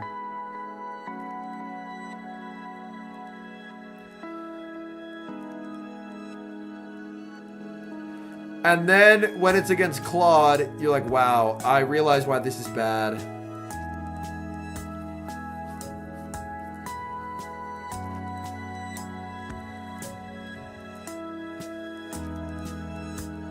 So he breaks now into Claw. So this is a Claw into a -1 defense. So it'll do more than it typically does.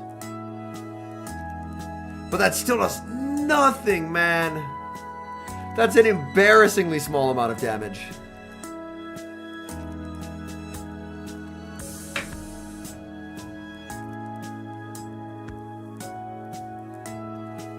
Oh, he does get the Sludge Bomb. That's really annoying for Dinoski. Because Sludge won't knock out here, but it'll do most of its available HP. Like, look at that. It's barely clinging to life. And if you're Fabi, you're very fine letting this go.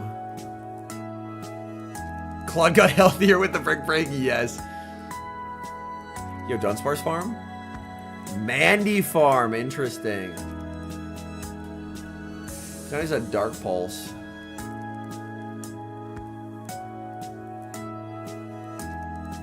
And he knows at this point this is game over. Oh, the alignment! Dinoski with the eye roll. Rollout's very deceiving, chat. Rollout can and will lie to you.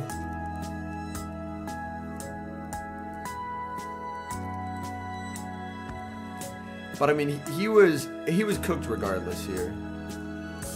So he can eye roll, but it was a loss anyway.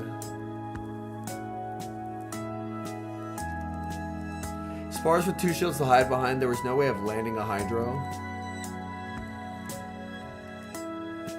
He went AVA to my Sparkle Edge in both games, which felt nice. Oh my goodness.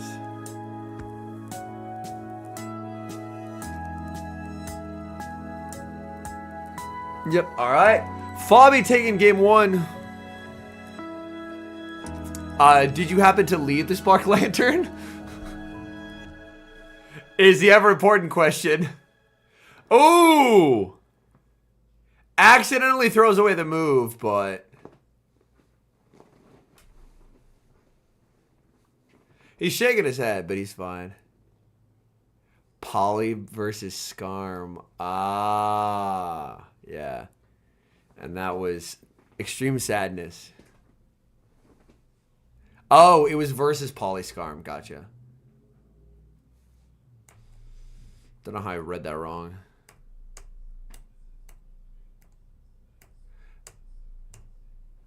Oh, Hakamoto into Superior. Okay. We went a little too far. My bad. All right. But I mean, this is somehow a dragon type that Serp doesn't have to switch out of.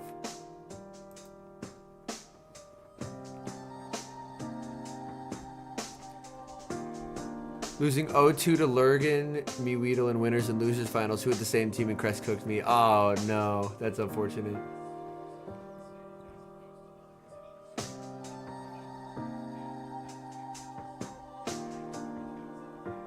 Yeah, Dean is very soft to Serp in the back. And catch, but he just gets gashed right here. So severely. By the way, chat, do you want a small sneak preview at not this week's video, but next week's second channel video? It's something that I am going to be working on.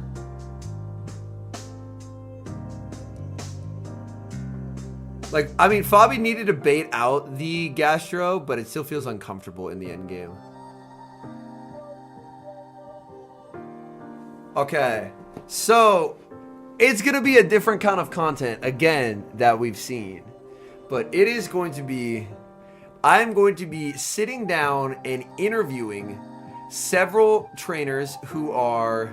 Serp loses the cap tie? Oh my god. I didn't think Gastro won cap over anything. I'm going to be sitting down with several trainers who happen to be very well known for the types of teams they make. Also known as, one of the people I'll be interviewing is the king of ABA, Jason, and talking with them about why they construct the teams in the way that they do and tips and tricks to make those kinds of teams work. So for ABA, we're going to be talking to Jason. We'll be talking to people about balanced teams, ABB style teams, and stuff like that. To kind of hear from the players who are the best at it, how they're able to make those kinds of teams work.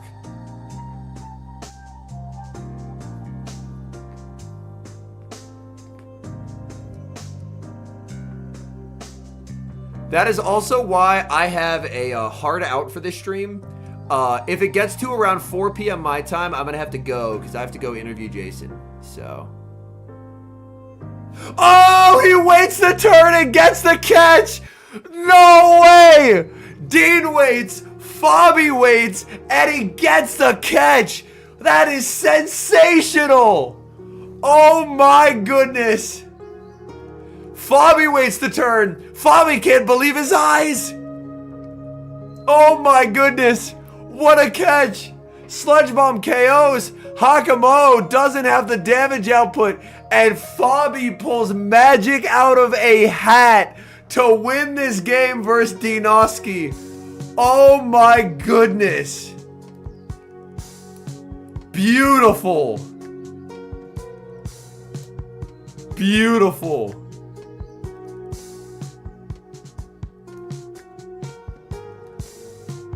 He also waited. He also waited. That can't... I know they're chatting to the judges. But he also waited. Look at this. He also pauses and then switches. That is not a disputable thing. That's not a disputable thing. It's not that your game didn't update. It's that Fabi paused as well. Fabi paused as well. I think they're gonna look at it, but all he's gonna find is just they're gonna look at the replay and just be like, damn, what a handsome play by Fabi. Alright, they're gonna endlessly yap. More Pecco.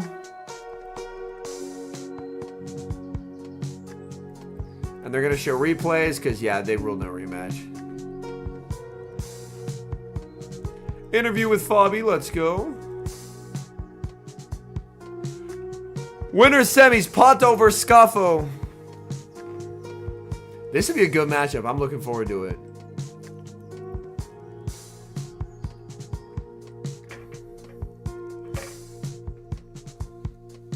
Sparse, Mala, Serp, Skarm, Claude, Azu, and Sparse, Azu, Shadow Gator, Serp, Claude, and Talon.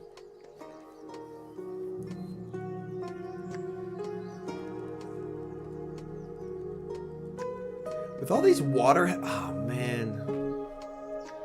Alright, Gator into Claude. Malice Sparse in the back. Claude Serp in the back. Oh, man. Just gets thoroughly serped. What beats Malamar? Prayer and Dark-type Pokemon. Those are the things that beat Malamar.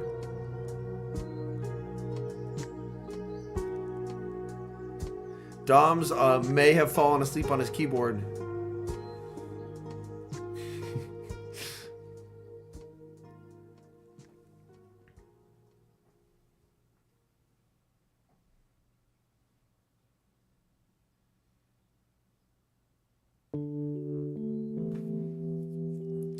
Serp is very sick. Serp is very sick.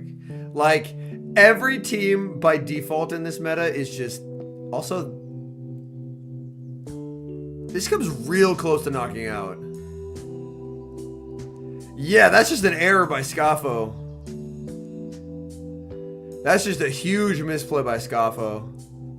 He banks and pivots. Yikes.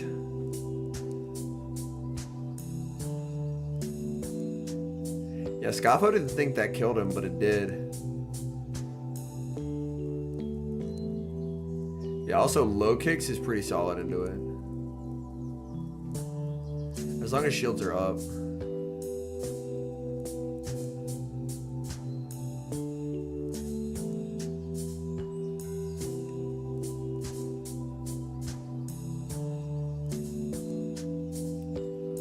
Granted, it's not as much in this particular tournament, but something that I very much enjoyed is seeing more competitors from regions that don't have in-person tournaments get to travel to the in-person tournaments. Because obviously we saw, like, Abhinav, who, my understanding is obviously you're from India originally, but currently stateside. But like you mentioned in your winner's interview that you were able to do like an online qualifier before, but you showed up to regional and you just won Portland. And then BJ, who is from Thailand, did very well in Sacramento. And so we're having, and obviously Bielsa at Worlds got 4th. So you can beat her on a tourist visa.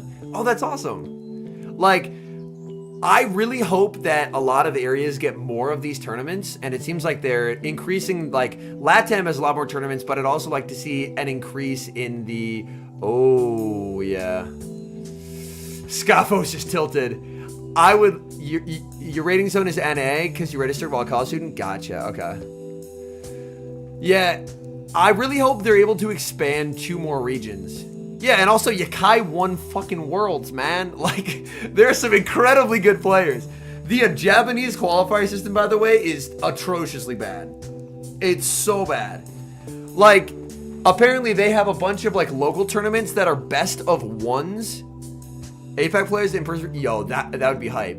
But, like, I was chatting with Rob about it, and they have, like, local tournaments that are best of 1s, and then it's, like, a lottery system to determine if you're invited to, like, the JPCS, which is insane to me.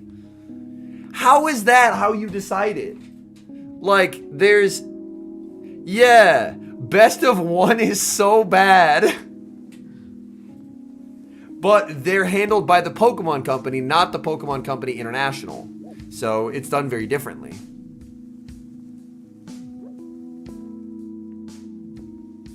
Mala answer was SERP. Lottery system and best of 1, which is even worse for TCG. Oh, that's horrible. We had a countrywide tournament here, which was organized by Club Campfire and Niantic. It was poorly managed, with a great start, and Bielsa won it. Yeah, Bielsa winning it is very unsurprising. You came 18th? Oh, that's awesome, man. Big congrats. Yeah.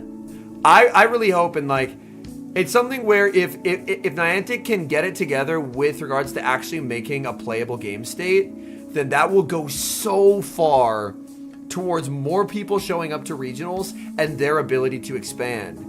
But the ball is just so very in Niantic's court, where like, I know frame drops are something they're looking into, but I think solving like frame drop issues and what, like, 1-turn lag to me is the far easier thing to fix than frame drops. Because if you've ever played on an Android device, and that should be about half of chat, you will know that even if you're not battling, if you're just playing the game normally, your phone will get to approximately 10,000 degrees. Yeah. Your phone will get to approximately 10,000 degrees because it just doesn't, it's not optimized for Android operating systems, which is very frustrating. So you end up having frame drops even in normal gameplay, not even just in battling. Something about the way the biomes update was introduced was not optimized, and it makes it just atrocious. Like, for Wild Area, I played a couple hours of it in the car, and I would play it for a while. I was in the car, and then I'd have to drive around holding my phone out the fucking window like this, so that way it would cool off. And this is a Galaxy S24. Like, what the hell? How is it that unoptimized that it's making the phone play at like the temperature of the sun? It's not the phone's fault. It's just they didn't optimize it. It's so frustrating. Genuinely, Abanov, the pausing a turn would be really nice, but I genuinely don't know if that will ever be consistent. I have 0 apps open in the background, Manuel. It's literally just Pokemon Go. It's literally just Pokemon Go. That's it. It's the only app.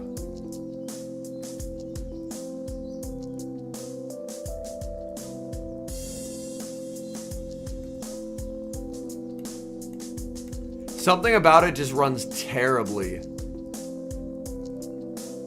Clawed into Serp. Scafo's nodding. He's staying interesting. Maybe it is an EU versus US diff. S21 Plus, no overheating, but the frame drops are never ending. Gotcha. Yeah. And for those who started playing recently or have forgotten, prior to the biome update, there were no frame drops on Android. 0. None. There was like random weird lag, but there was no frame drops. Is Pato gonna double shield cheese his way through this?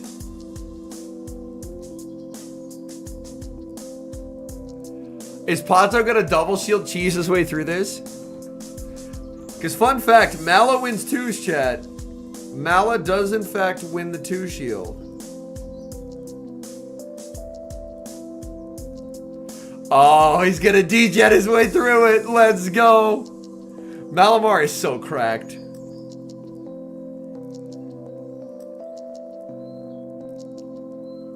Malamar is so cracked.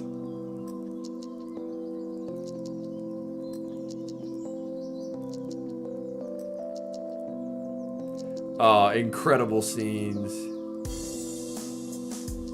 Incredible scenes. What do you think of Starmie? It'll be interesting. I don't think it'll be amazing, but...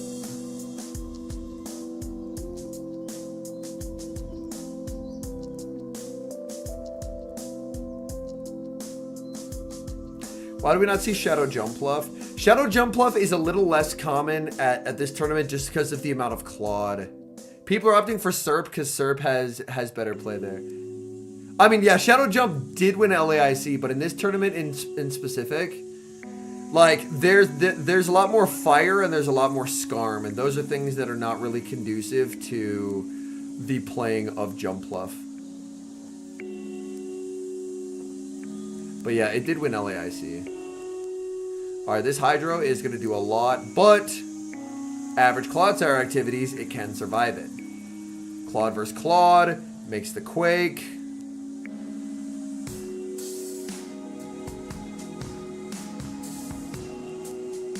Undercharge. Oh, interesting. Interesting. Who brought fire? I mean... There is just actively, Oh, he doesn't get there! Yeah, there is just actively a Talonflame.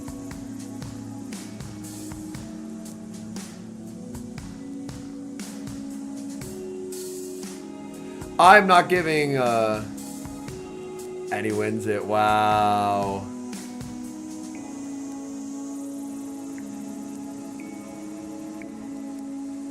My goodness.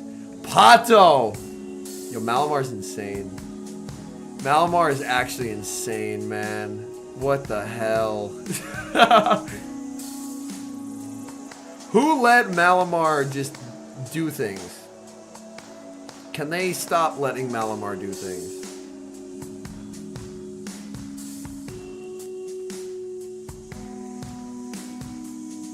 Yeah, Malamar is ungodly cracked.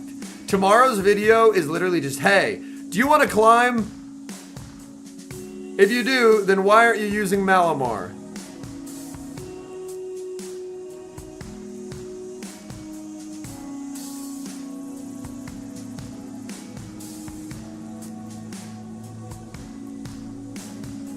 Alright, we have XXL Cactus versus Tauntaun. We have seen a lot of Tauntaun games. Fairy's optional. I mean, we just saw it beat Azu, so.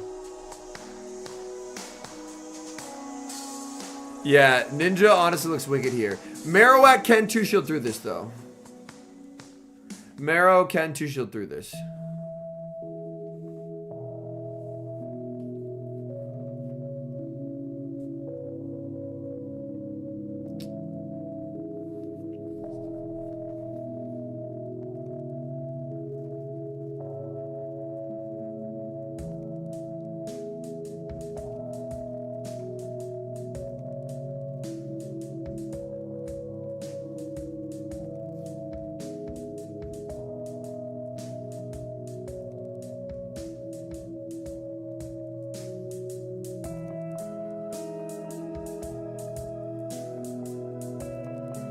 Yep.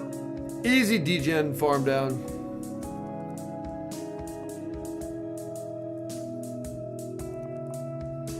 But yeah, he is very soft to scarm. Oh, hold on. This bait out's actually kind of sick though.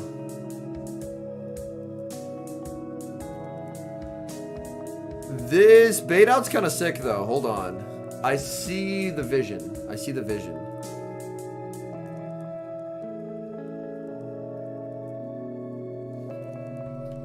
What's for the sky attack? Sky attack. Moltres should live this.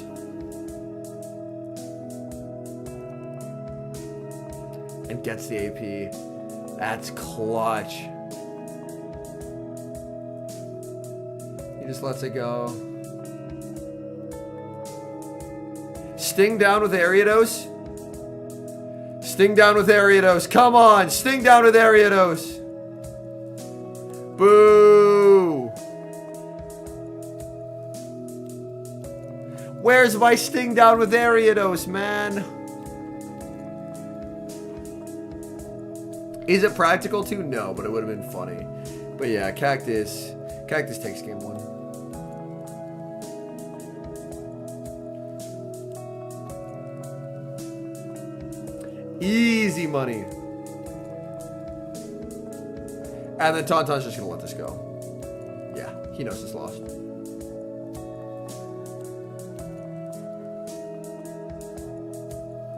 Yeah, Tauntaun had to Brave Bird the Moltres.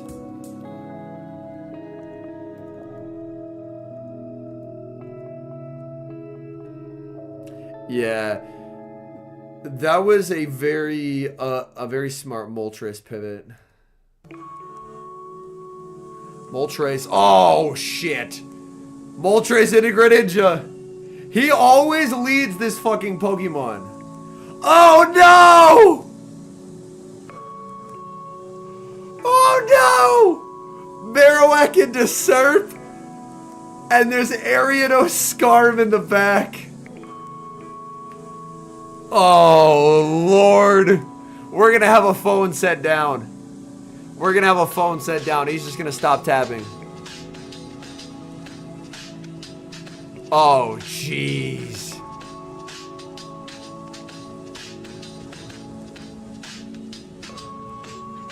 That's so bad. Oh, lordy lord. And he gets 2 frenzies, too. Yeah, no, we're done here, folks. We're done here. Poor Cactus. He tried so hard, and in the end, he got Skarmoried.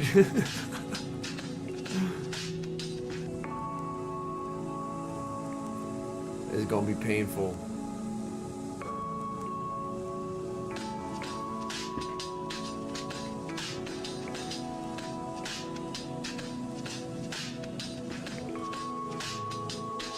Oh, no. Yep, he just sets the phone down. Oh, Lord.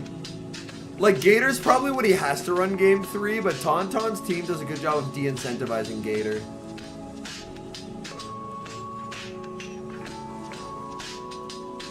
Like, knowing there's charge... Like, I feel like Gator's save swap would go crazy for Cactus.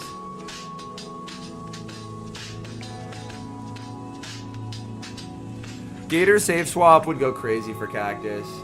Like, even if you're charge out or SERPed, that's fine.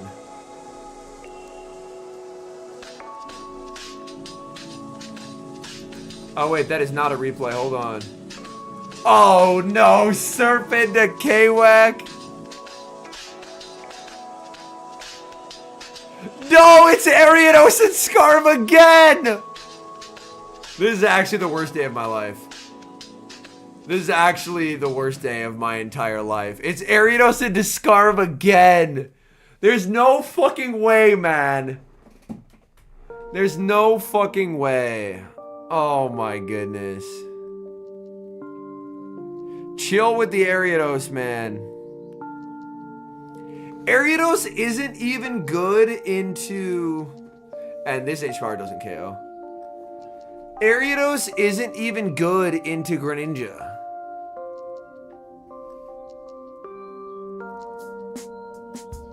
But yeah, this is sobbing uncontrollably in the club. Scarm doing Scarm things. Yeah, there's been actually no Quag at this regional. Everyone's just on the Azugator train. Oh no! Alright, that's over. We're just gonna skip ahead. Ooh, Fabi versus an Adequins.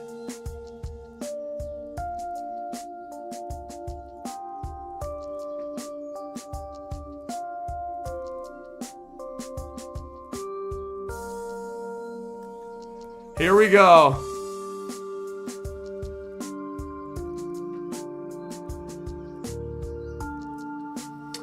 Oh no. This is gonna be a Fortress clinic.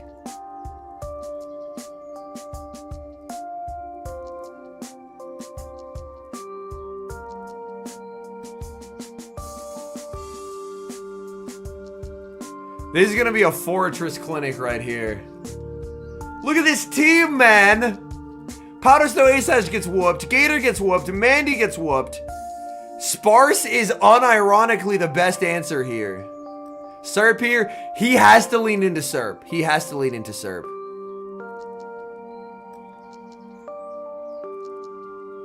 There just isn't a way, like, he has to lean into SERP into Martine's team. I mean, Gator doesn't get whooped, but like in the twos, it's very unfun.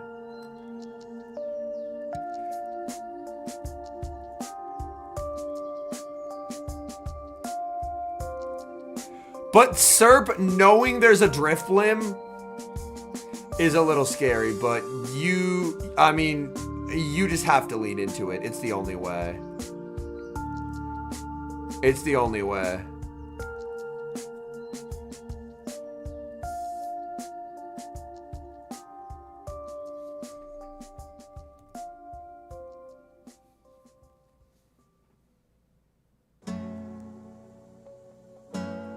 Yeah, he is like genuinely like leaning into SERP is what he has to do. See, people see the Fortress and they're like, oh, the second SERP answer. It's a fake SERP answer. But people don't know that, so shh. People have no idea that it's a fake SERP answer.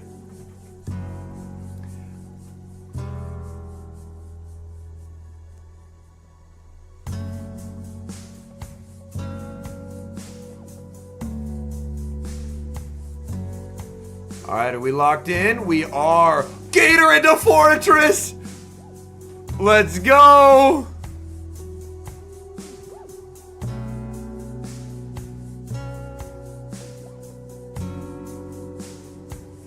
And he knows that he can just let this go and just click Rock Tomb. Like an absolute degen.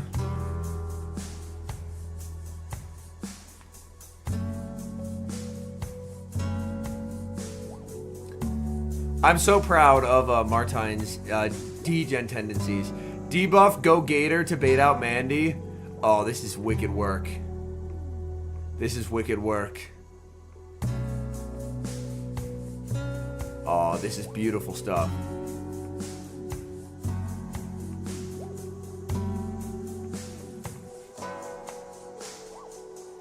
Interesting. He makes the read and he goes sparse. Oh, he is a really good sparse. Did you see how little that did? Look at this. This Hydro won't KO. This Hydro won't KO. That Hydro damage is uncommon. He is a god sparse. Look at this shit. Bang. It lives. That's a really good Dunsparce. That's a really fucking good Dunsparce, chat.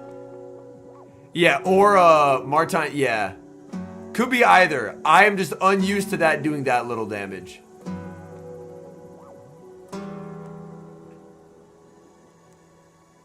Mandy. He gives up for free, but I mean, Rock Tomb does solid damage. Oh, look, a 2-shield Primeape.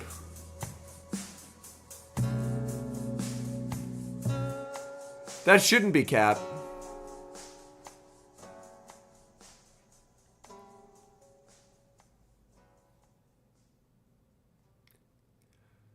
I don't know why he threw there. He shouldn't have thrown there, but he's healthy. Like, he's outside of Aerial Ace range, so it shouldn't matter. Like, this is like Shadow Machamp versus Mandibuzz, where Aerial Ace does 8 billion damage, but Snarl does nothing. So even though this will put him into the red, like, you can't farm down Primeape. So Primeape is fine. Because now it's just boosted close combats, which do approximately 8 billion damage. And he gets double CC, so GG.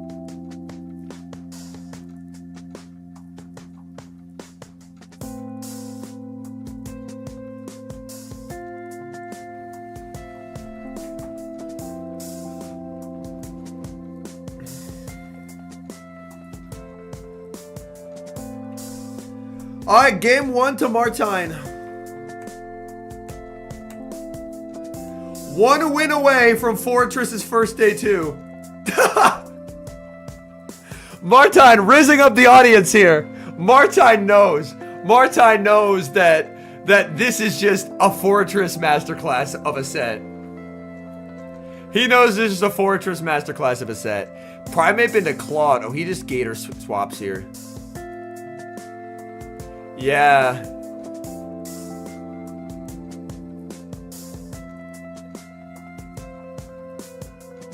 Yeah, again, no Serp bring. And he did run a line pretty soft to Serp. But letting that Hydro land is kind of just game over. I think he just lets this go now. Yeah. Because he knows at this point 2-shield Primeape is insane for him. Like, could have gone Mandy instantly, but even then, like, it's uncomfortable. But yeah, losing the health on the Claude is what loses him this game. Primeape can go absolutely insane. And now you can just hard pivot Fortress, and now the energy doesn't really go anywhere.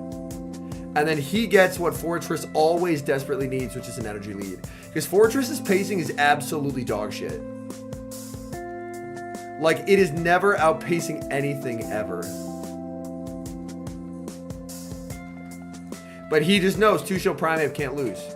He's seen the Mandibuzz, he's seen the Claude. Look at the team sheet. It's Gator, A/Serp, Sparse. They're all getting cooked by Primeape in the 2s. So he just knows that he can stay there. He gets the Quake and it'll just knock out here very comfortably. Not gonna risk a Rock Tomb survive.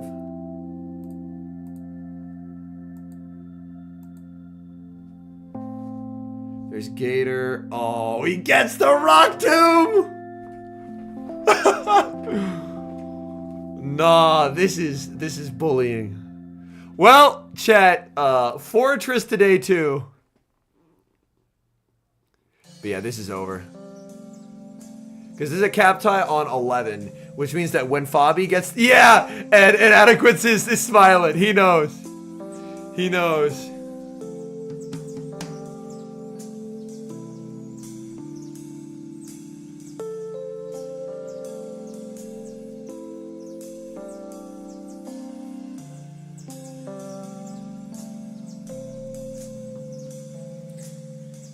And he knows Fabi's one short. He can click Rage Fist and win this. Oh, he Ice Beam BMs. So now he's going to close combat BM. They're having fun. They're having fun. But yeah, Primeape is sick.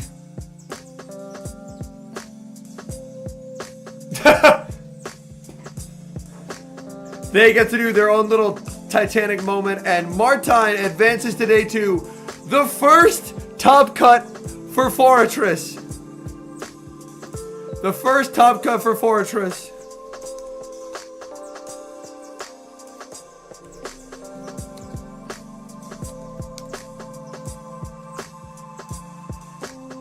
Fortress is what I hit legend with.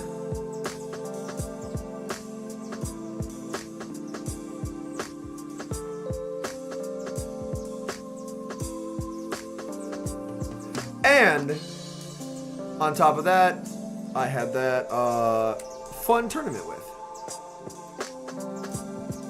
Let's find it right here. This video titled, I entered a Pokemon Go tournament. Oh. To prove Fortress haters wrong. Where are they now, chat? Where are the Fortress haters now?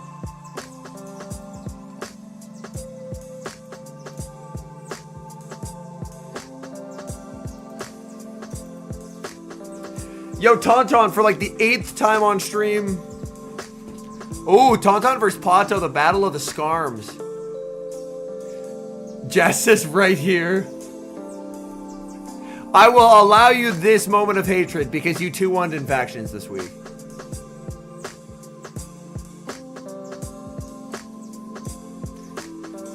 For regular Fortress, you want very high stat product. Scarm Mala here. Mala kind of thrashes Scarm because Scarm is just so slow. Like by the time it gets to a move, Mala's at 1.5 moves. Fortress be good next season. I mean, Fortress really relies on it being an extremely water heavy meta. If the meta becomes less water heavy, then Fortress's usefulness will subside. I think it'll be less good next season, but I think it's been very solid throughout the entire season. Is there a way for both Scarm players to lose? Well, wait, this is Group B. I was going to say they could get Fortress, but they'll be on the other, whoever wins this will be on the other side of winners. Yeah, Fortress doesn't like other electric types. And it really fucking hates Morpeko.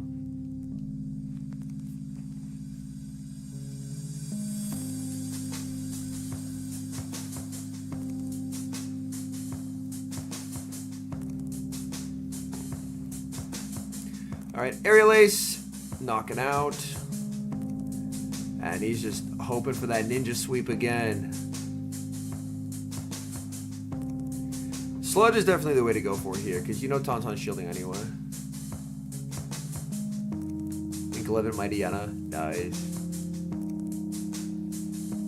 Ooh, the switch to the Dunsparce. I mean, but that's getting Hydrate anyway, right?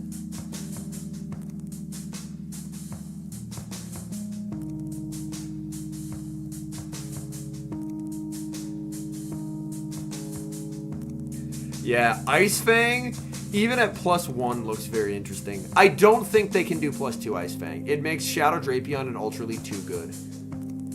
It has like a 70-some% win rate in the 2s. And that's not even Fellstinger. I way prefer this meta, Chaitan. Granted, it could just be because of the switch timer, but I think this meta clears the old one so hard. Like, the old meta wasn't bad by any means. The Table and Baxcalibur both look very solid.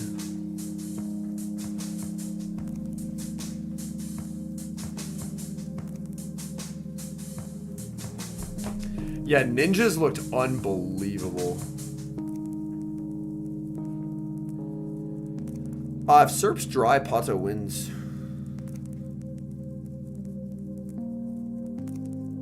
Yo, it is. Well played, Pato. Well played, Pato. You have to go to GitHub, Andrew, and then download a local copy of PvPoke. and then do it that way.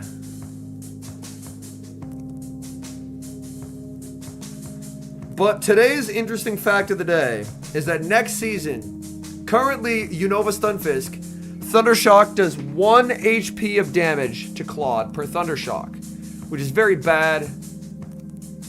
But next season, with the buff, it actually changes it. So Thundershock from Ufisk does 2 damage to Claude. So you are doubling your damage. And this means that Thundershock Ufisk actually routinely beats Clodsire. It's actually a really good get for Ufisk.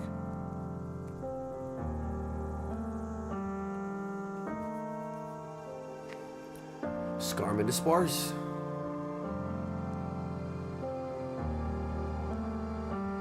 I just like sharing it because it's a very weird step, but it's a very helpful one.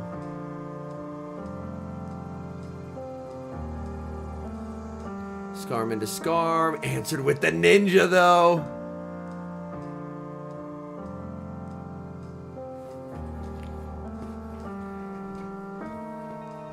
I mean, Malamar should remain just as a pretty good generalist. You'll just have to very well cover yourself for Morpeko.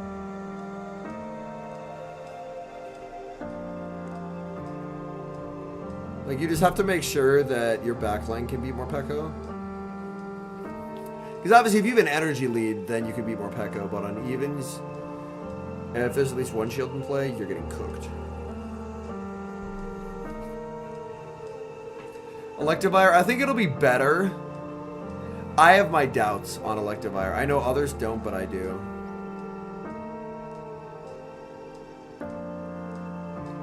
My question is, if you'd... Why would you... So he leads Dunsparce into Scarm with Serp in the back and switches out. Sorry, I didn't process that for a sec. Why the fuck did Pato switch out? It's actually a very bad play.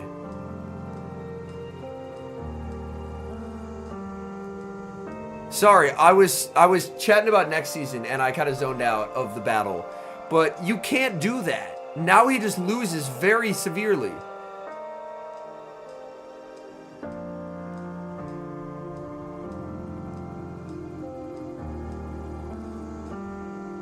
He's shaking his head. He knows. He knows he fucked up.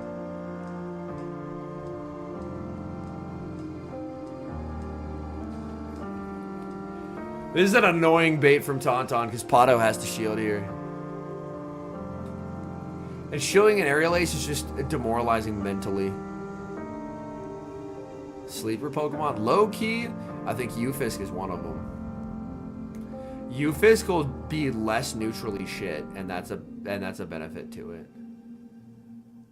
And you just let this go and farm with Skarmory.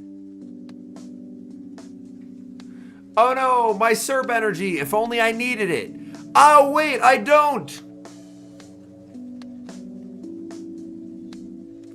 Yup. We'll be seeing ya. Because, wait, hold on. Frenzy actually does a little bit of damage. Hold on a sec. Oh, he could have got that. He had to commit to the Frenzy. That actually got closer than I thought. Wait, why are we throwing on alignment? Why are we throwing on alignment? He lets it go. It's a tie! Man! The throw on alignment costs him. Yikes. Yeah, they're listed on the website. He had 100 energy, but you still have to do one in the move there. It doesn't matter if you have 100.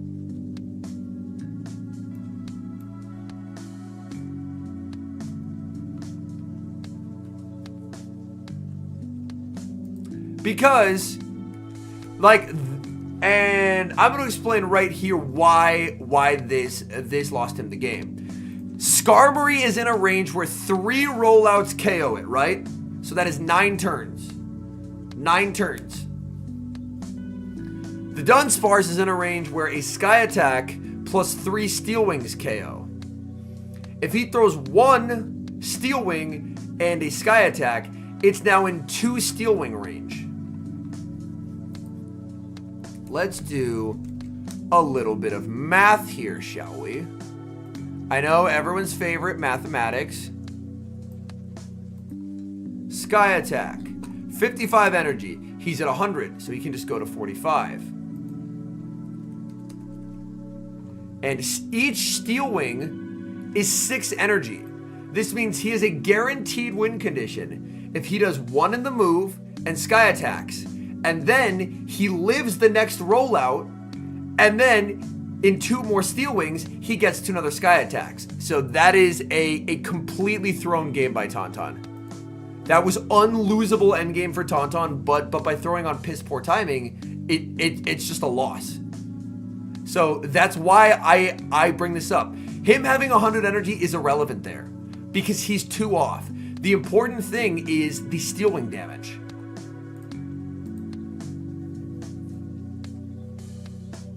But yeah, we are big fans of math here. Like, if you're already at 100, your choice is throw on alignment and then give them a free fast move, or get a Steel Wing and they get a free fast move. You actually don't depend on DRE because it's turn 4 of 6 instead of 5 of 6. So it is not even DRE. Yeah, it is. Yeah, it is not even DRE here. I mean, if Pato threw Frenzy, then Pato wins. But yeah, Pato didn't think he would live it.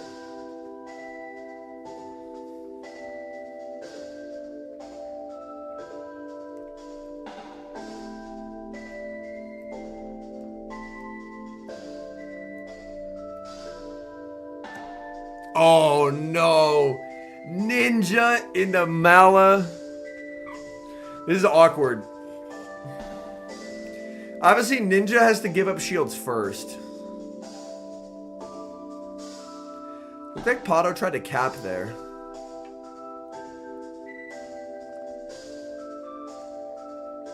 And did.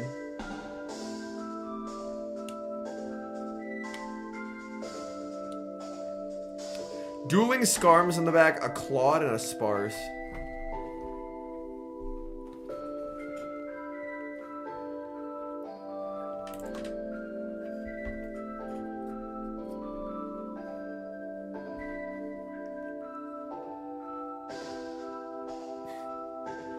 God, Greninja just looks terrifying in all these games.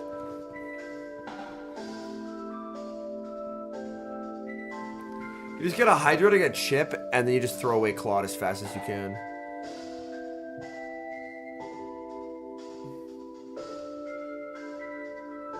Interesting that he went Skarm. I'm a little surprised. He might be sick or something, I don't know. He doesn't normally wear them at regionals, but my guess is he's sick but still wanted to compete.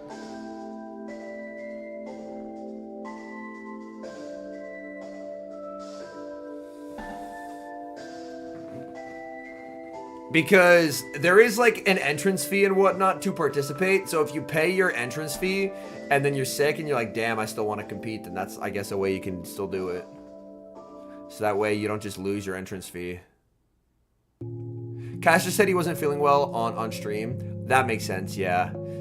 If he's just sick, then he's just not wanting to get all the other competitors sick as well. Well, good guy Tauntaun. We appreciate him for doing that.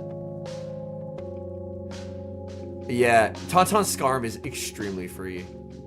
So I was looking at... Granted, I don't compete. I was looking at Air Slash Skarm. Because I was like, Air Slash is a worse move.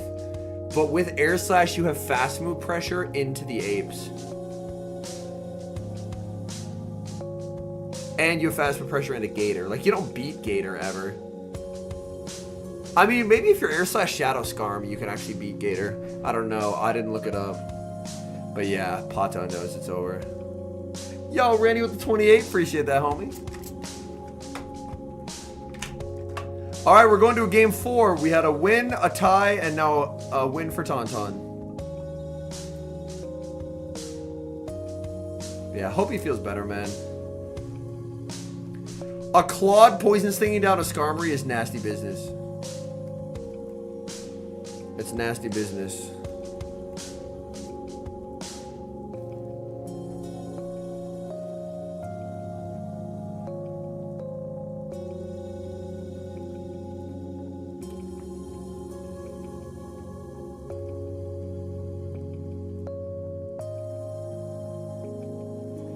And it's Greninja into Mala again. And we know, like, you just have no fast move pressure here. So this is just incredibly comfortable for Ninja to just double shield. And you just get so much value here because Pato and it's Charja in back.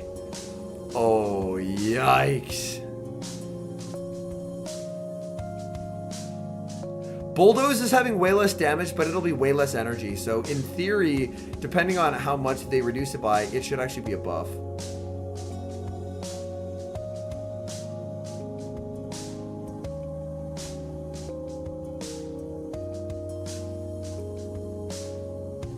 Hydro again and then Skarm.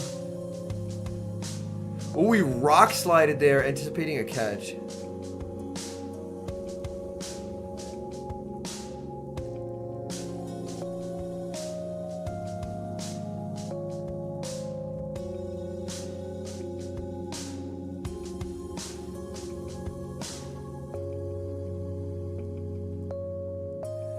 Yeah, I don't like buffing Zygarde. Zygarde is, like, if we realize how much happier we all are now that we don't have to see Bastiodon, because Bastiodon is a clueless Pokemon, Zygarde falls in that same boat. Like, everyone who previously used Basti now has to run better stuff and run stuff that actually requires nuance to play, and that's a plus because they'll actually improve as a battler.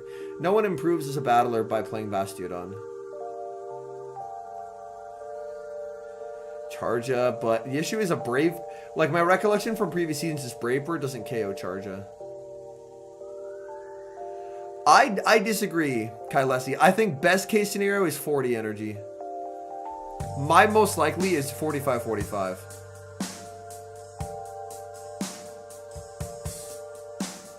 Yeah, they are not, I do not believe they are giving Zygarde a 35 energy move. That'd be a huge mistake. That'd be straight 4. That would be a huge mistake to give it a straight 4 move on Zygarde. They won't do that. But yeah, he just has too much of an energy advantage where you just stealing it into Brave Bird range and it's over. That's well into bird range. Tauntaun's almost in bird range now. Alright, we are banning MEJP from the kitchen. MEJP, we are taking away your chef's hat. It's confiscated.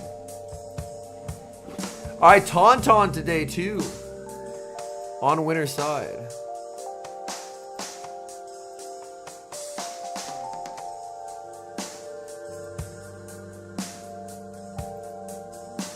Alright, Shadow Gator, Clodsire, regular / sparse Serpanazu. Versus Colin. Yo, I've heard this is a Tomahawk team.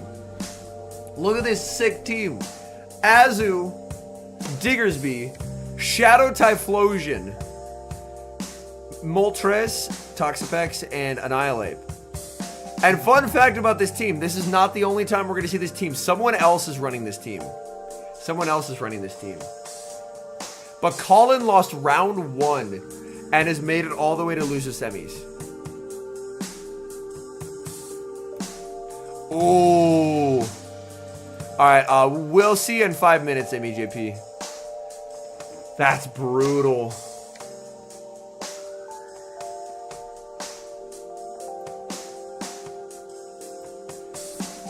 Leading Annihilate into Dunsparce, heartbreaking stuff for Mad Max. He's forced to save switch in a Gator. Gator does lose 2s here.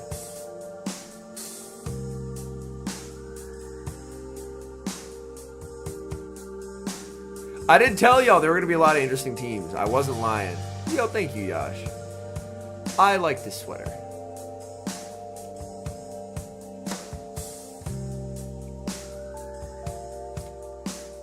The issue is I think he's reading this as a Moltres bait out when it's not.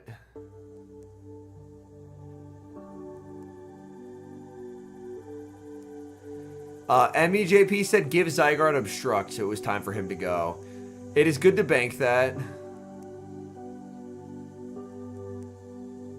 We are not giving Zygarde obstruct, trainer.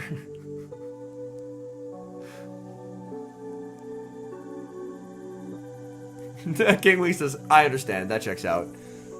That is some of the most offensive stuff you could say in a chat.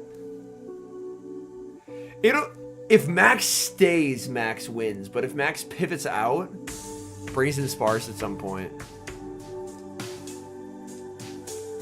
Yo, what's up, Kishab? I'm doing well.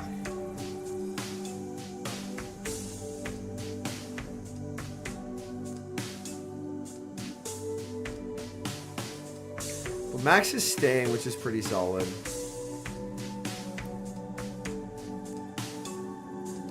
I think Max's worry is that CC.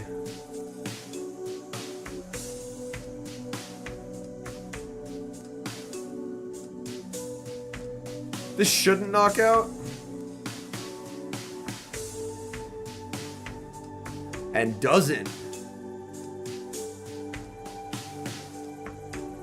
He's putting it all up to Dunsparce.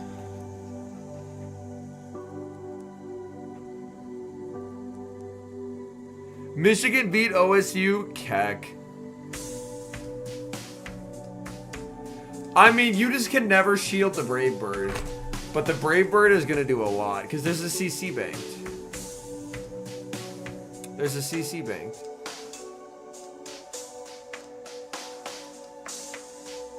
But you just can never shield this as Max. It's Cap. You can't shield this. You can't do it. And he shields, so he loses. Because there's a close combat banked. And it wins Cap by 800,000. Shadow Golurk. There's a lot of solid mud slappers. Golurk isn't really seen in this format too much. Colin takes it. Yeah, very well played by Colin. That Azu living on 1 HP completely flipped it. If he still has to deal with Azu health too, he was not winning that game. But he didn't. And now he just gets to put the knife in the heart here with Moltres into Gator.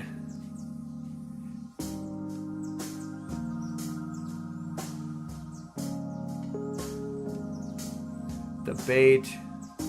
Like, every Gator shields, but you kind of have to respect it. Because if you get it wrong one time, you just lose all of your Moltres energy. Comes to Claude. Actually gonna fire off the energy here. Yo, what up, Doms? Yo, what's up, Shilling?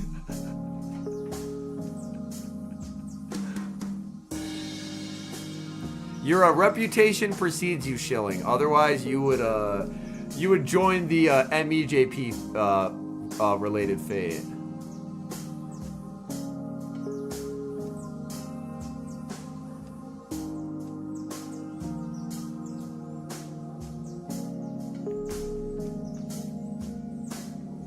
Do you want me to reveal your hidden identity, Shilling, or should we keep it a secret here? I don't know how many German language speakers we have in chat right now.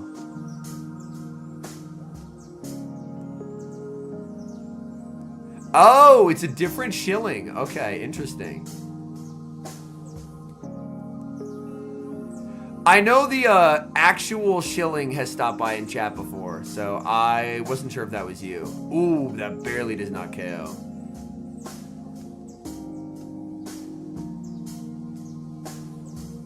Yeah, we've had the actual Shilling say hi before. Yeah, Claude is extremely nuts.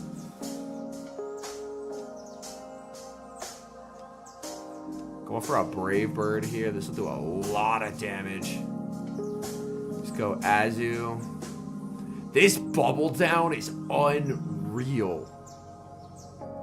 Unreal. Azu's just gonna get so much energy.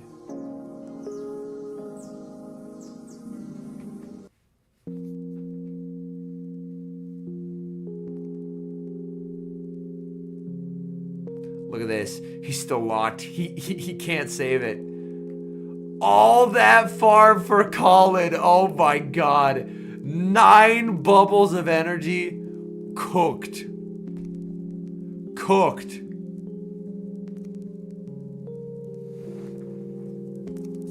I guess you could hard pivot Molt here. Decides against it.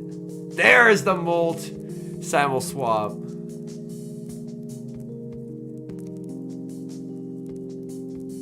Yeah, Hydro doesn't KO Azu. Hydro doesn't KO Azu. Ice Fang Shadow for Alligator. I mean, you should just have a Shadow for Alligator regularly, but yeah. Guaranteed, lock it in. This shit doesn't kill. Right here. Looking away. Didn't kill. Who knew? It didn't kill! Oh no, MBJP. RIP.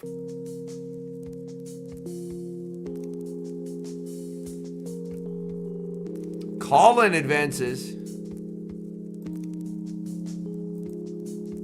Alright, they are yapping on the floor. Yo, Cactus is back.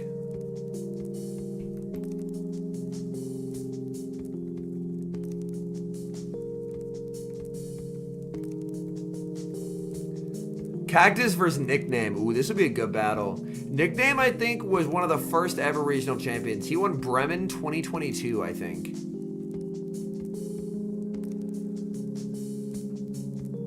Oh, Cactus winning cap in the Moltres mirror is massive here.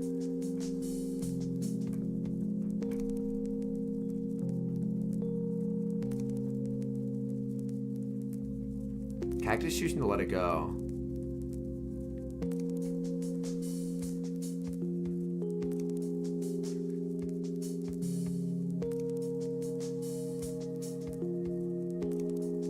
Does he? No, he doesn't double shield. Instead, he's just going to go for the farm down. Ooh, the switch out there. Able to save it. In comes the Marrow, and that just sets up the alignment the Cactus wants. I mean, having a Corsola is good, but as long as you're comfortable with the fact that you will have to rebuild it. You will have to rebuild it. Like, it's not an if, it's a when. You will have to rebuild that motherfucker.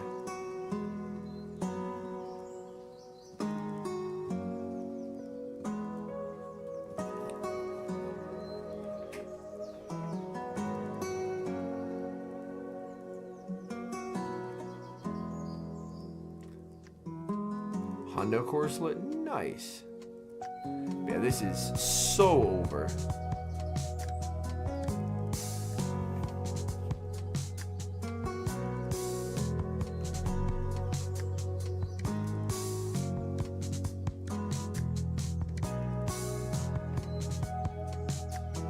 Mirror trade? Yo, that's hype. Yeah. As low of friendship as possible is best for Corsola trades.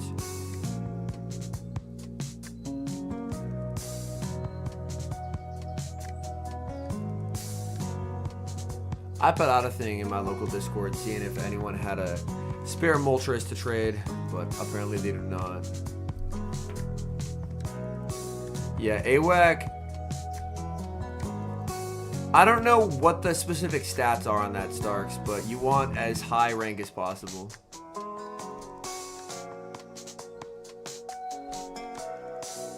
You'll catch onto the Molt here, but I mean, it's not gonna fucking matter. Rework the French 5v4s. It would be nice if you got to choose whether you wanted the high floor or not.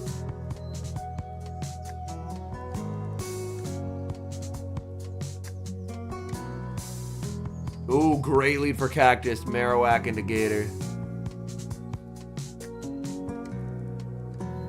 I need ABA.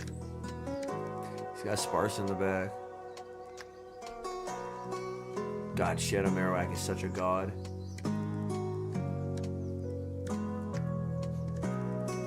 It was a rock slide. Yeah.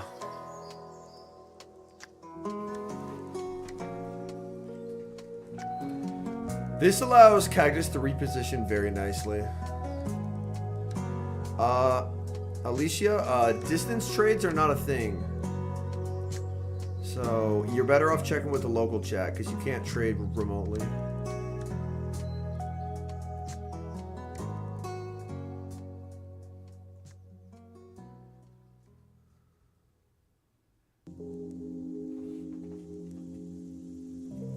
I wouldn't be surprised to see a shield and an attempted claw down.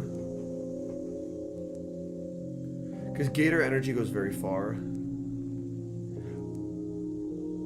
Oh, he doesn't get it! He's forced to switch out and catch.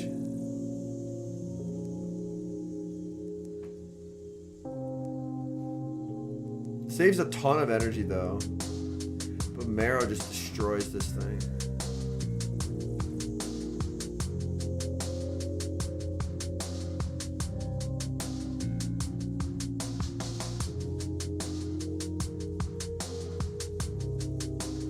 Yeah, Marrow just whoops this Pokemon. Icy Wind to Cursula? I mean, Cursula needs all the help it can get. Yeah, you're fine letting that go. This way you got Moltres up a turn. Twin Battlers? Looks like it, huh?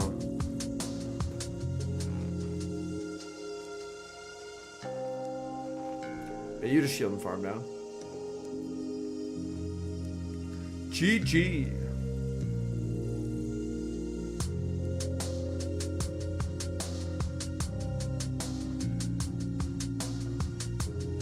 Would have been funny to see a catch there, but he says nah. Oh, it's a tie! I thought Claude would live that. Nah, he actually threw. He actually threw.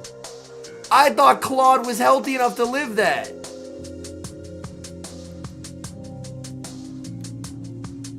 Oh, man. I thought Claude was healthy enough to live that. That's my mistake. Either that or he could have just caught, but I guess he was predicting that he would overfarm to watch for the catch. But yikes. That was a guaranteed day 2, and now it's just lost and you have to play again.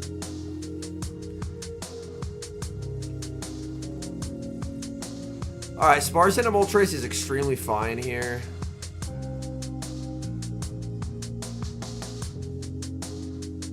Yeah, Moltres doesn't give a fuck about Dunsparce. Yeah, welcome in, Motiques. Just in time to see an unfortunate throw, but hello, trainer.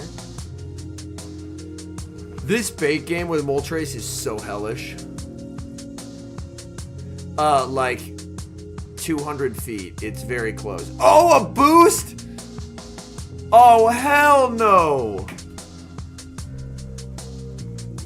Nah, he said, fuck it. We ball double shield and Moltres.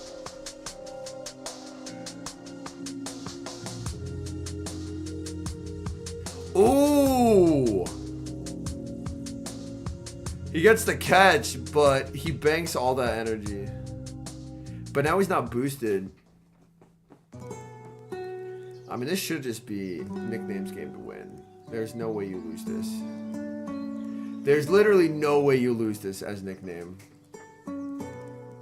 The way Cactus has played this, there's no way you lose this as Nickname. I literally refuse to believe it. It is impossible to throw this game.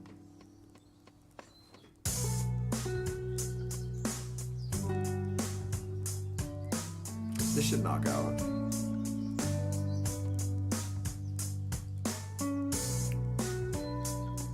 I would try and get a better one, to be honest. Like,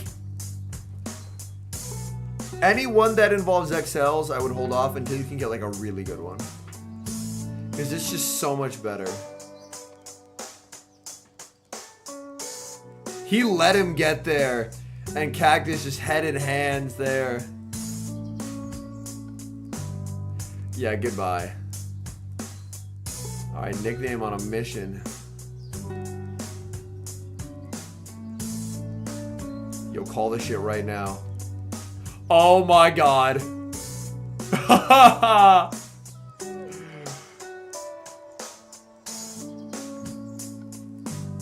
Yeah, because if he actually birds, then you can just farm down with your Moltres, so it's a fine situation to call.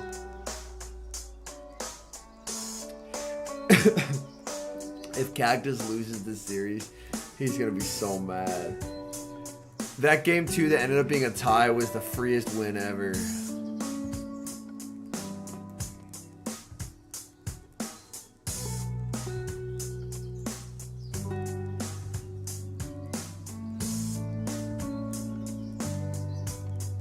Oh no! Marowak into Serp. Saves Witch Claude. There's not an answer available though.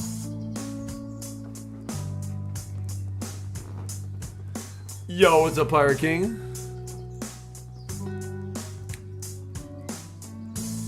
Interesting, he goes Molt here to save the Sparse. For the Moltres that he's predicting will be him back.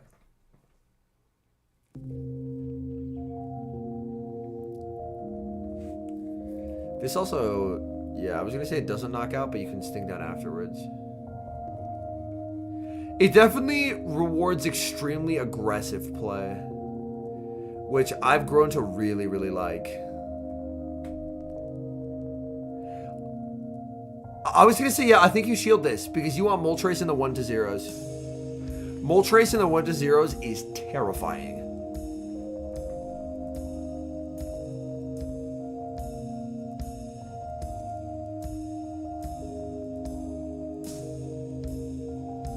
This is awkward though. Yeah, you have to bring in the Marowak and just let it die. There's no shield. Oh, there's no Twitch Drop now. This won't one-shot, but it'll do a shitload of damage. And then you just have to switch. Yeah, this is still playable. You just have to manage your energy very well. Shield and do 4 in a Brave Bird. Yo, congrats, Pokesaurus. Yeah, there's no Twitch Drop, correct. Because you want as much residual as possible. So you're just saying Brave Bird will KO. And Brave Bird should KO from here. Moltres is a cracked mod. Goodbye. And now there's like... Serp is dry. And he has a bunch of residual. And Moltres is 1 HP. And his clock... He has to hope he can get there, but he can't. And Cactus gets day 2. Well played, Cactus. Well played, Cactus. He fought back after the throw.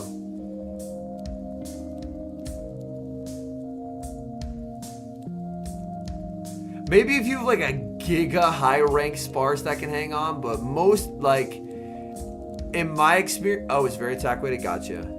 I mean, I have a. Let me leak my Moltres IVs. I have a 7, 8, 13. And mine normally KOs at that range.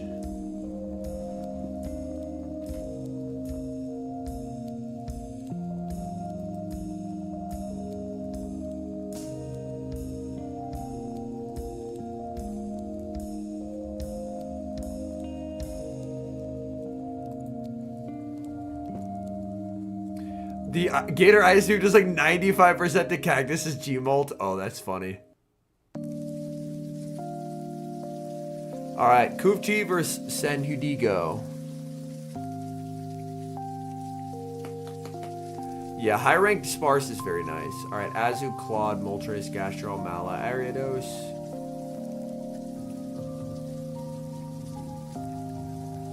And San Hudigo, Sandslash, Azu. A rare Pluff sighting. Shadow Drapion, Gator, and Shadow Marowak.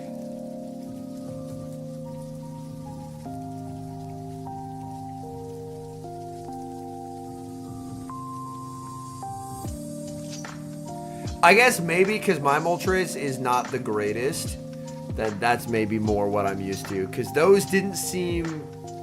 Yeah, absolutely, Motiques.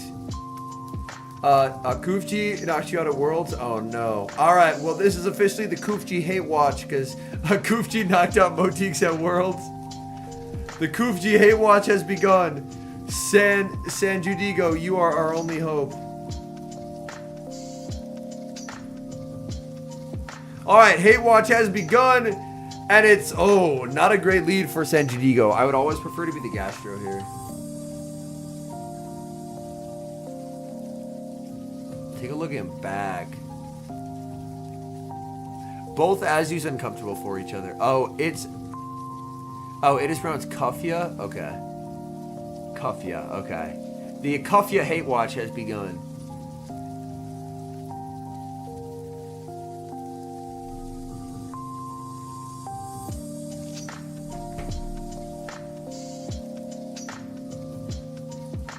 And he'll know it's just a slam. That's only 8, it's not 9, so that's an easy no shield.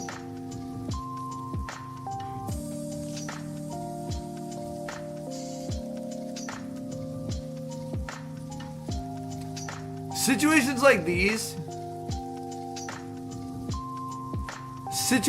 like these are why I think Jump Love is awful. Right here, this instant, if San Judigo has Serp is being brought in here. But you can't bring Pluff in because Pluff is very fraudulent. Pluff is a trash grass type. It's a good flyer, it's a trash grass type. Like, he brings in Pluff, and Pluff's gonna get fucking assassinated by ice beams. Like, it doesn't one-shot, but it does an insane amount of fucking damage. That's why I think Pluff is just... Like, it is the right play by San Judigo to go in here, but Pluff just sucks. Like, yes, it won LAIC. I hear you. It won LAIC. Alternatively, it sucks.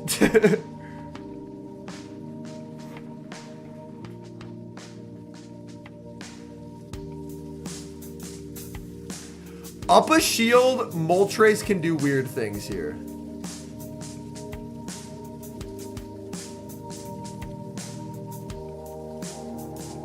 Like, you're still probably not winning because you're down energy, but I've learned to never count on Moltres. You know what else is good for slappers? Superior. And Superior, as opposed to being a bad Pokemon, is a good Pokemon. Marto used it well, but honestly, I'm still unmoved. Pluff sucks.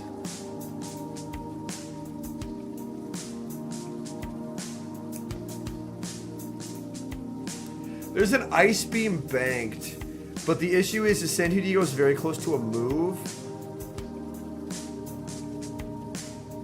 And San Judigo can just overfarm properly. Yeah, you're better off just trying a local Discord. I don't want people in my chat asking for trades.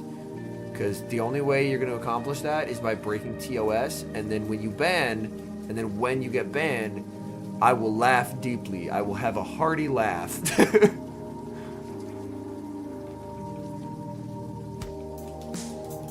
I mean, Ace doesn't KO here, but I think the Fairy wins after will. Or maybe not? Oh my god, Jump Pluff, you fraud. Jump Pluff, you fraud! Oh my god. This is the worst Pokemon I've seen in my entire life. This is the worst Pokemon I've seen in my entire life. I mean... Koofchi's Gmult is cracked? Okay.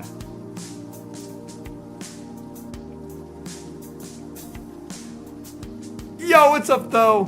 Yeah, I was actively streaming a leaderboard push on my wife's account last night, and that is technically against TOS, but... I like that Slash knows all of the ins and outs of who has good IVs and bad IVs among the European battlers. This is actually slightly funny, but literally the only IV that I knew was I knew through the grapevine Tho's Lickitung.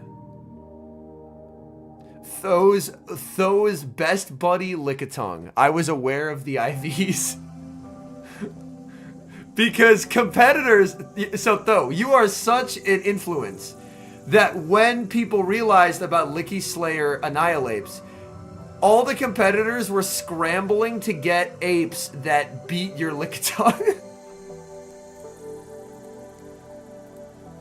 Granted, Lickitung has long since passed its usefulness, but it was something I heard from multiple people. Multiple people were like, "There's no fucking way I'm gonna lose to his stupid ass incredible Lickitung anymore." I felt fine sharing it because Lickitung is no longer in the meta, but yeah. Your Lickitung has enemies, just know that.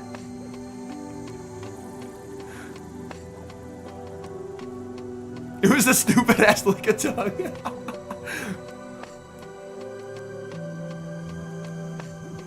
Yeah, Poggit's old Drapion, he leaked its IVs, they are deeply cursed.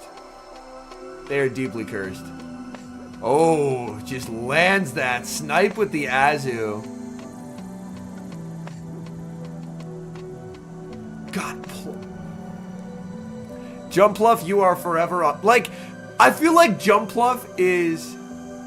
Yo, thank you for the 5, Pirate King. You'll refine your mojo, homie. This season genuinely just requires a different kind of playstyle, but it's a playstyle that I've really grown to like. Poggit's old Drape was high attack, low defense, high HP. So he won a lot of cap ties. But he literally just ran it because it was the best one he had. But now that he has a better one, he leaked it in my Discord's VC one night. He was like, yo, you guys want to see my shitty fucking Drapion? And we're like, yes.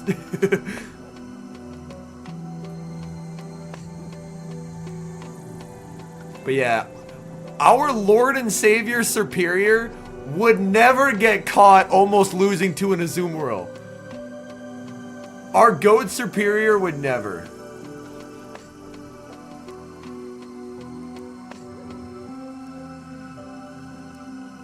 He just birds instantly here.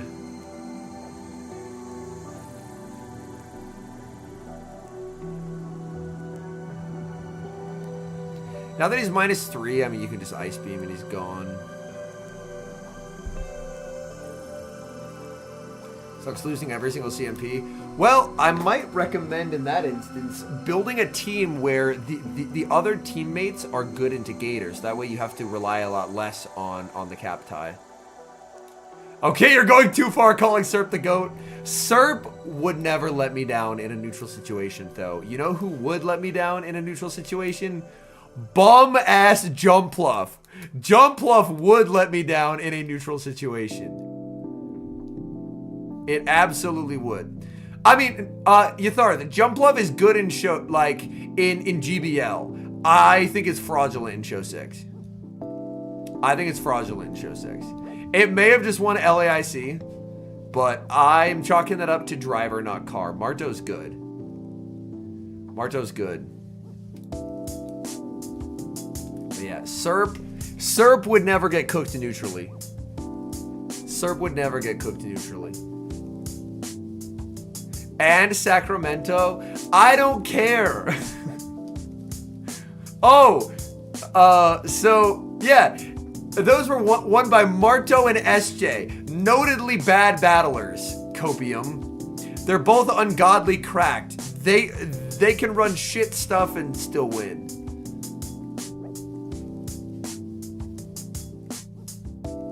You know what I'm gonna say? And this is controversial. I think Tho is gonna fight me on this. I think Tho is gonna fight me. Oh, this matchup, by the way, comes down to if you have the Gator Slayer Ariados to win cap. And he does! He does.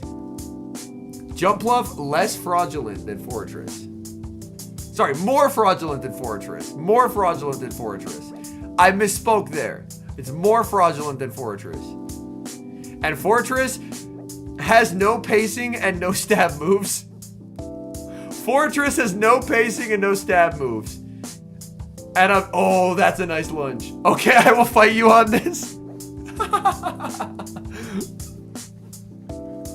That's too far. Dude, Fortress is sick. Fortress is sick.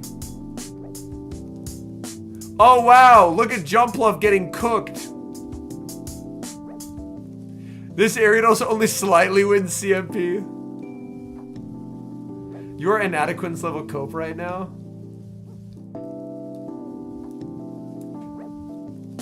Fortress is the GOAT. Imagine disrespecting Fortress. That's crazy. That's crazy work right there. Fortress is on winner's side day 2. Tho, are you on winner's side day 2 in Stuttgart? No, you are sitting at your house. It's probably like 10 p.m., which means you're probably lying on your bed. And Fortress, day 2. See, Fortress up here, day 2. Tho, down here, lying on his bed.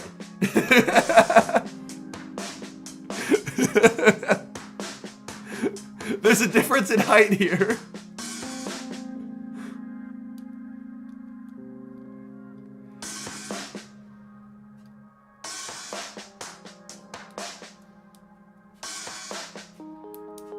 And see, I can make this joke because if Tho went to Stuttgart, he would be day 2. But since he didn't, then I can make the joke. Because Tho's a better battler than me, obviously. But since he didn't attend the regional, the games are on.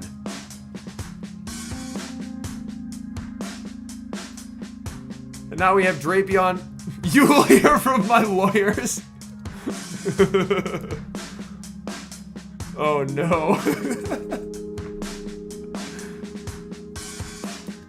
Oh yeah, Sableye Spotlight are this week, chat. Do them. Jumpluff has 2 titles, a Fort has 0. This is true. Well, after this weekend, Zoinks, a Fortress is gonna have 1. I'm taking you and your silly Pokemon down. I can't wait for Tho to take the Red Eye over to Stuttgart. And then he will just have to tell Tauntaun, I am putting on a Tauntaun mask and I'm battling as you. We must defeat the Fortress.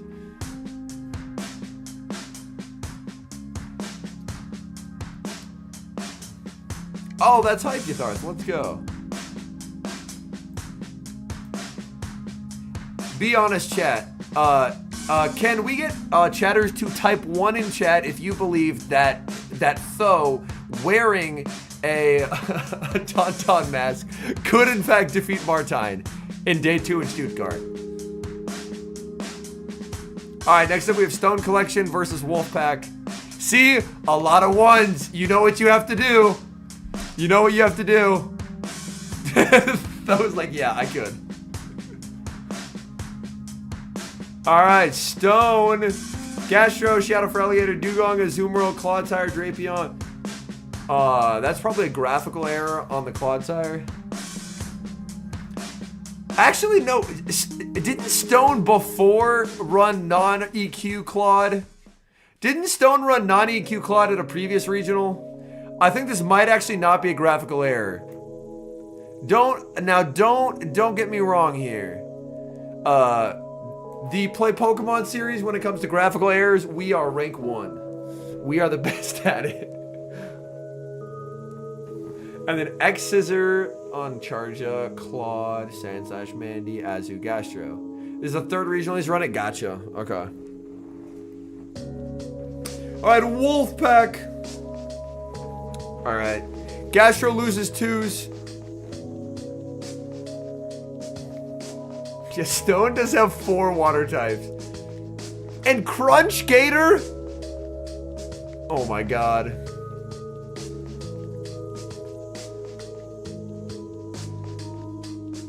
Four water types is insane behavior. Why are you the way that you are? 4 water types, and none of them are Samurott. I know we only ran Samurott for 1 tournament in 2022, but I hope he knows that that is his legacy here. Until he wins a regional, he is the funny Samurott man. There is no other acceptable legacy. He is the funny Samurott man.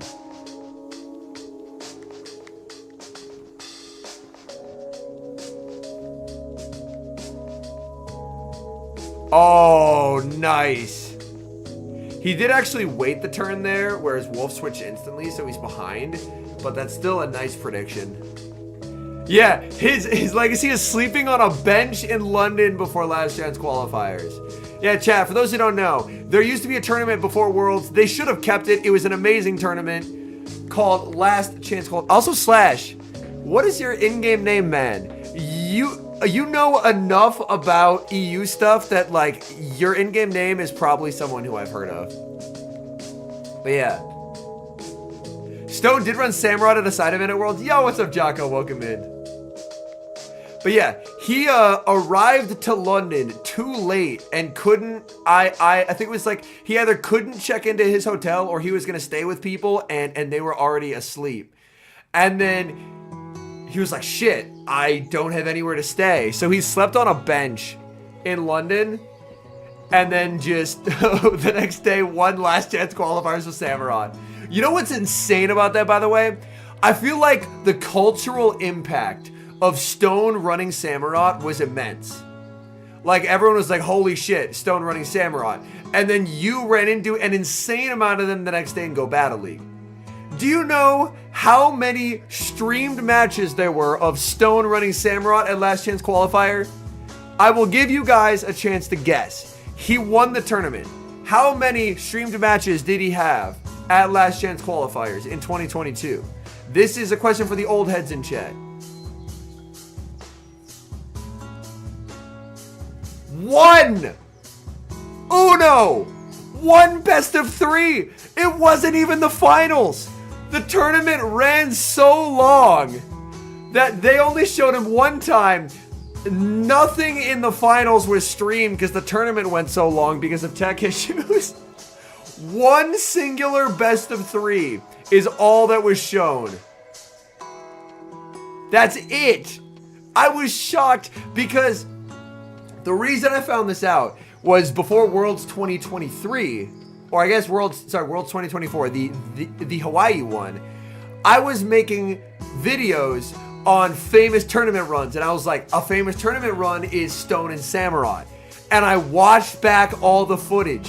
One best of three. I can't make a fucking video on one best of three. Listen, I am one of the best yappers out there. Even I can't make a 20-minute video out of one best of three series.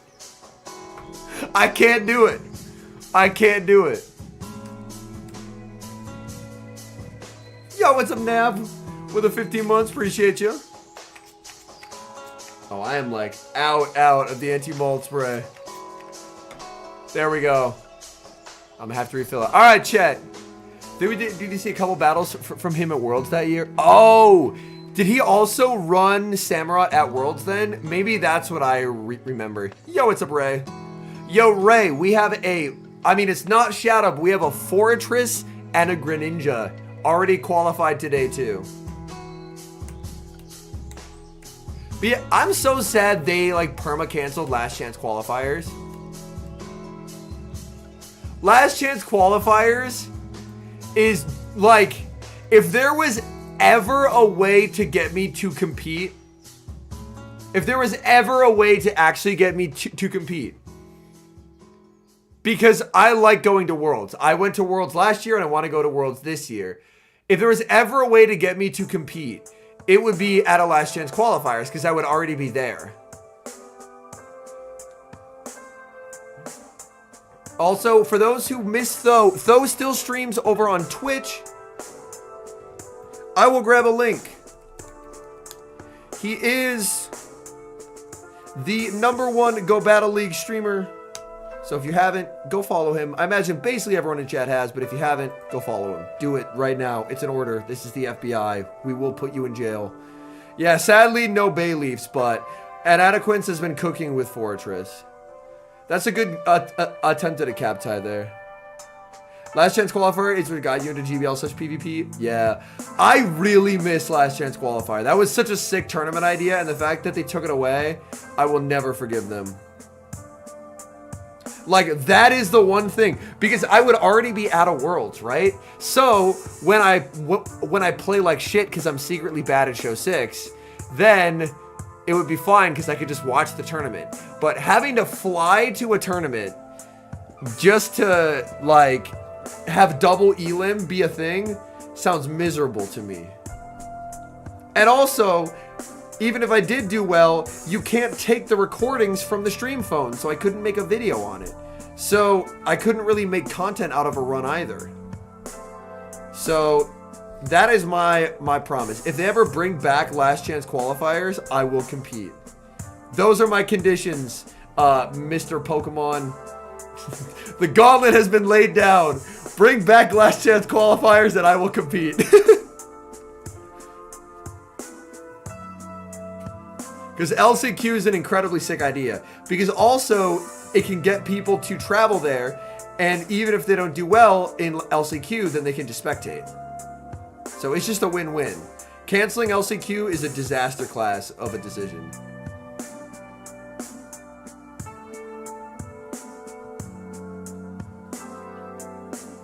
Oh, the slam is reached. Oh, I think I forgot to ping, Justin. Sorry about that. Normally I ping, but I forgot. That's totally on me.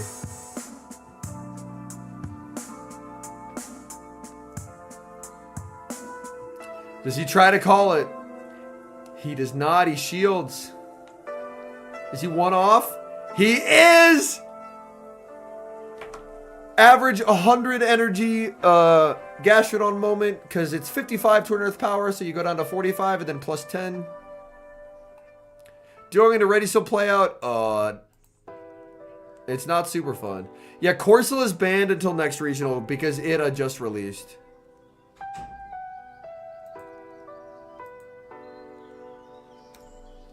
But yay, Stone. Alright, time to fuck up a French name. Alright, I'm gonna say Laissez Dua. If I'm wrong, please correct me. Laissez Dua. We have Leaf Tornado Serp, Clodsire, Shadow for Alligator, Annihilate, Sandslash, and Moltres. And PvP David, who is running the same team as Colin, Shadow Typhlosion, Annihilate, Moltres, Azum World, Diggersby, Toxapex. Currently, I'm not planning on it, Nav, no. Instead, when I go to Cali, it'll be for Worlds. I'm not French, but that was wrong.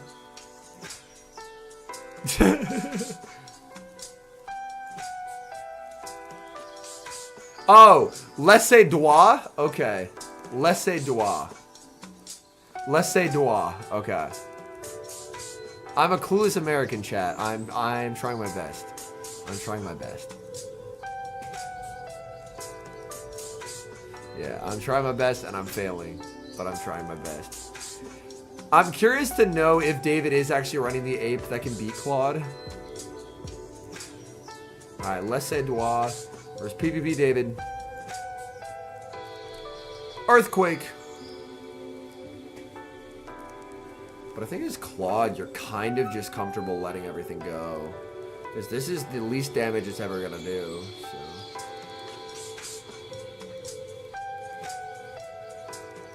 A Stone Edge bait! Oh no! I think it was predicting a catch on a Moltres. David's like, huh? Don't bait when you're up shields, man. Like, I get that that was a prediction of a Moltres catch, but also don't bait while you're up shields. It's the law. You will be arrested. I will personally send Interpol after you. Ice Beam shielded means that Laissez Dua shouldn't make another one. I mean, he'll make a Hydro, so if David wants to keep the health, he can AP on 4 here, and that's what he's going to do.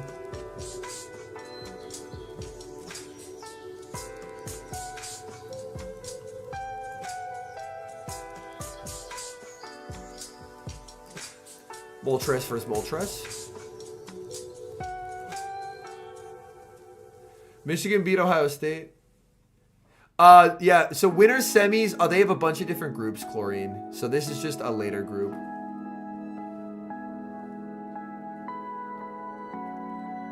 Oh, David!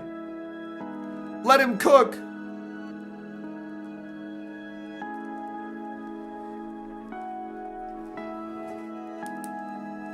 Also, chat, if you have any questions you want me to ask Mr. Jason, let me know. And the questions cannot be, why are you the way that you are? That is not a valid question. But we're specifically talking to him since he is basically the GOAT of ABA lines. He's basically the GOAT of ABA lines. So if you have questions about why he structures the teams the way he does, like how he plays out of stuff like that.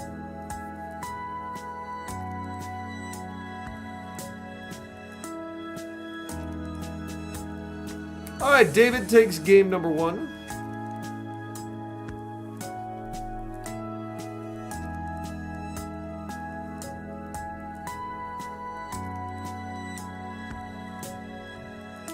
Moltres versus Moltres.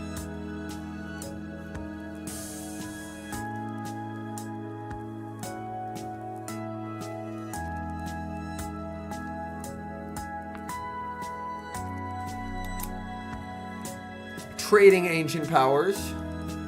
And David wins Cap.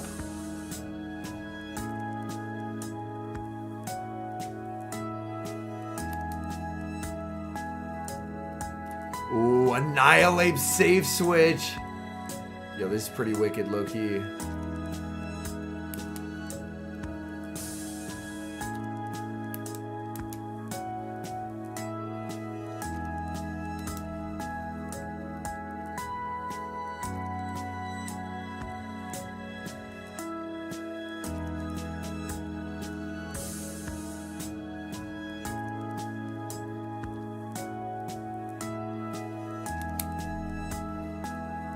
Goes for a CC because CC does more. This is the right call by David. CC does more here. Knowing when to CC with the apes, I feel, is a very underrated skill. David tried to save his ape but couldn't. Clock wasn't up, so he's just going to let it go.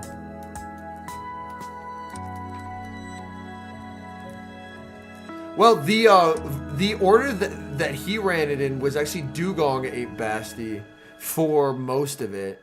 Like, he occasionally ran it ABB, but mostly when he himself ran it, it was Dugong lead with Ape Bastion back.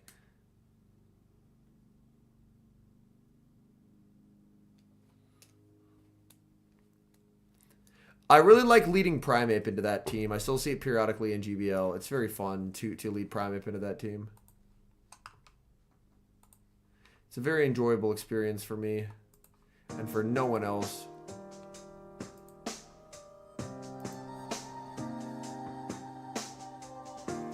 All right, Hydro is going to be shielded. It's a cap tie here.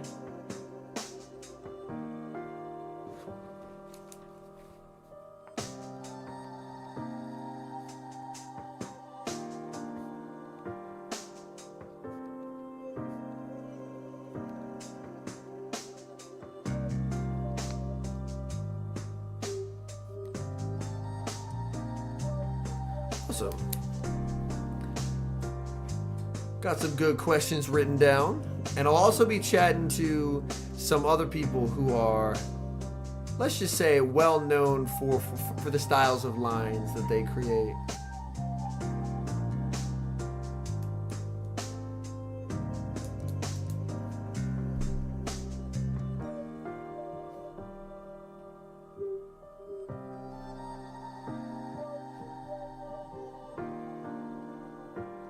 Ooh, David gets farmed down. So we're going to a game 3, folks. Let's say Dwa has beautiful hair, by the way. Holy shit. All right. Annihilate versus Moltres. This is where you a little bit wish. I mean, I think you can just Rage Fist. Ooh, the catch on Claude. I was going to say, I'm pretty sure you can just Rage Fist your way through a Moltres.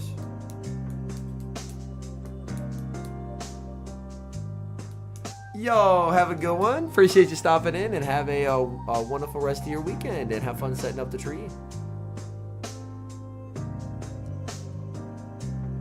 Yeah, he'll be going for rank 0.5.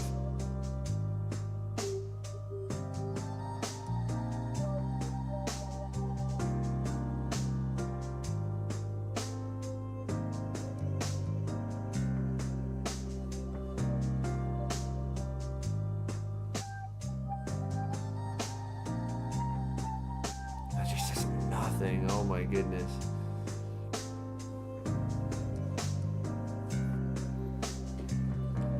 Say Dua gonna let this go.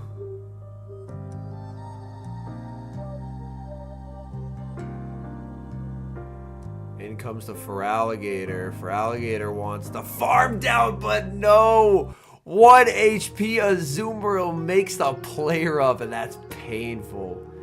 Just gonna let that go. Aggressive switch Moltres.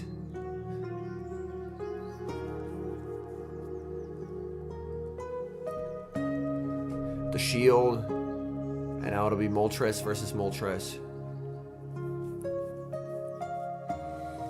Do you just call that it's not a Brave Bird? Yeah.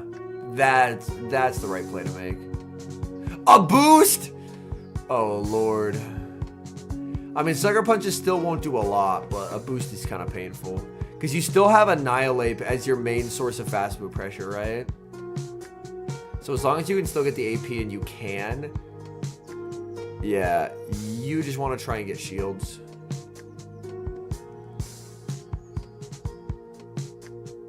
A second boost? Oh, Lord. Lets it go. Is still KOs. The snipe with the ape. And he just farms him down. David takes it. He's like, thank God I survived those 2 boosts.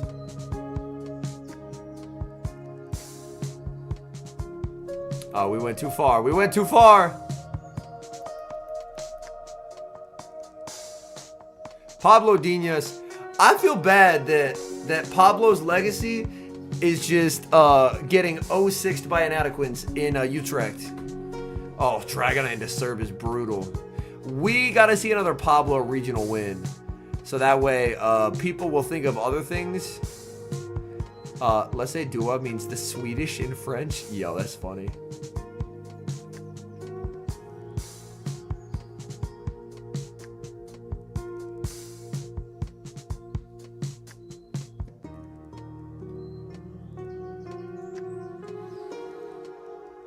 Yeah, I'm a big fan of answering Dunsparce. Sorry, answering Claude with Dunsparce.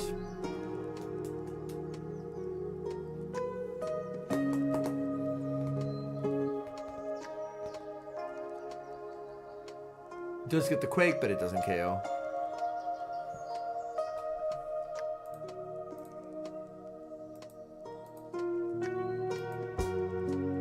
Easy live, absolutely cooked by Dunsparce.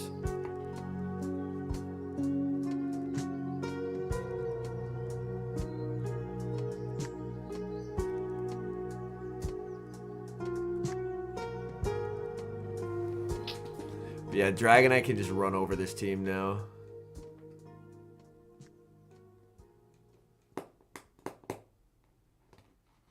Can you elaborate on that, Niall?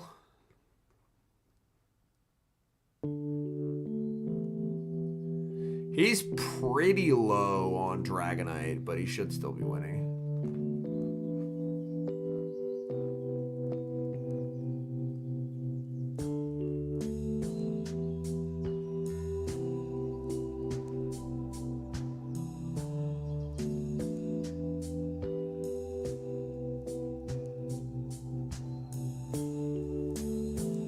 Traded for a shiny Libre? Holy. I still have not got a shiny Libre in all my seasons in Legend. Just has not happened. I swear shiny Libre is a myth. I'm so confident. It's just not a real thing. It can't be. Yeah, tries for the catch, but he's just not going to get it.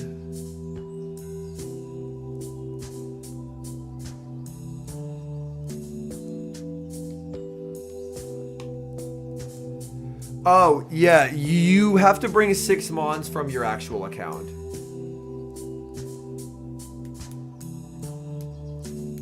Yeah, so you have to register the team, and they have to be Mons on your account.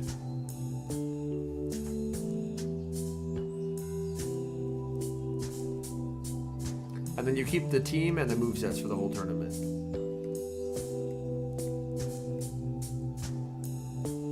Ooh, good lead for Pablo. Moltres into Feraligatr.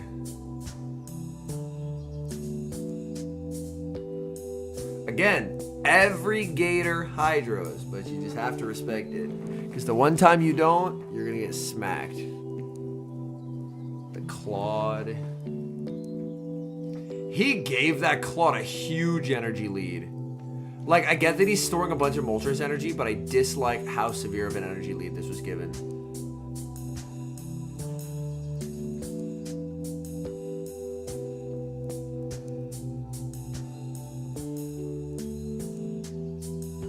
I think he shields this because it's cap, yeah. This being cap is super fine for him. Because he can force away Pablo's last shield, or he just has a full health Claude, and either one is fine.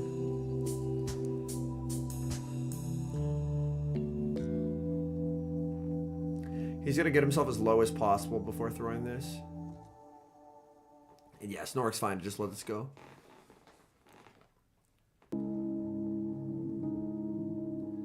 Barely hangs on. I think he would have preferred to not barely hanging on there because it just gives more farm to the Moltres.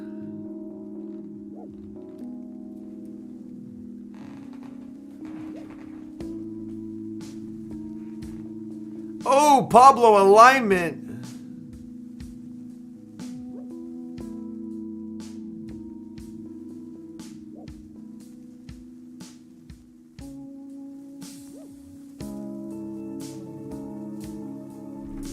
Nah, throwing on alignment is crazy.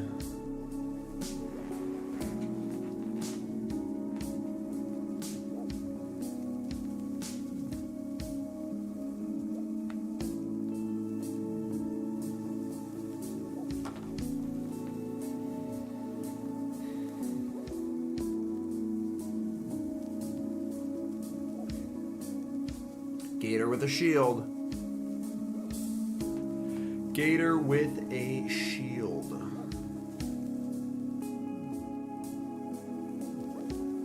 This, it's very close to Hydro range. A good Azu should live this. Banks the Ice Beam, throws the Ancient Power, and having the Ice Beam banked the game is a 1. The game is won. Because Sparse can KO the Moltres, but Sparse can't double up before Moltres gets a move. So Sparse has to throw and just pray he doesn't have it, but he has it. Shout out to high rank Azus.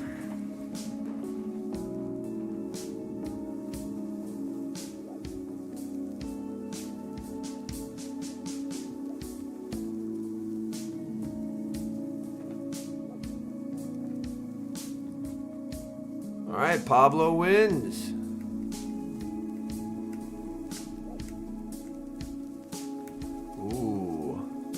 Claude into the Gator. Oh, the Dunsparce save switch getting cooked.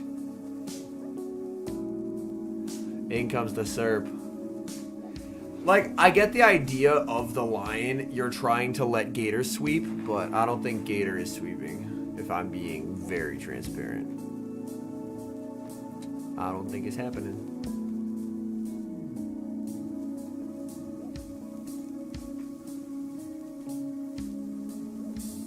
Unless something catastrophic happens. We did see, I think it was Scafo earlier, lose a Serp Dunsparce matchup because he just didn't throw his move.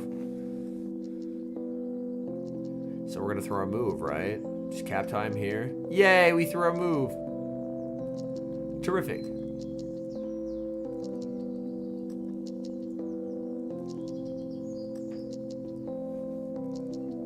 Claude, aggressive pivot into the Gator. I like that from Pablo. Play aggressive. Fuck him. GG. Game over. That Hydro landing, the game's done.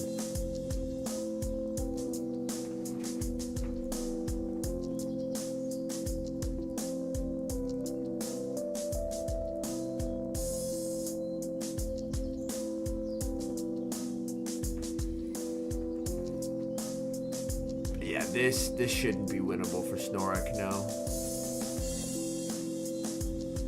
Because Serp should be able to make him. Well, I will say with the caveat, if Serp can't, but Serp should be able to make a move. Snorak throws on alignment. He just seems frustrated. But this should be fine.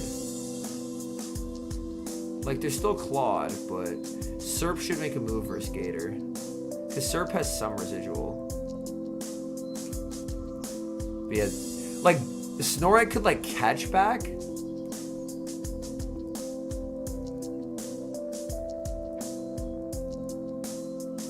Like, he is very low, but he has a lot of energy.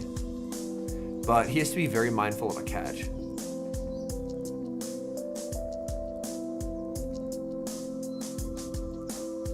I undercharge here. No undercharge.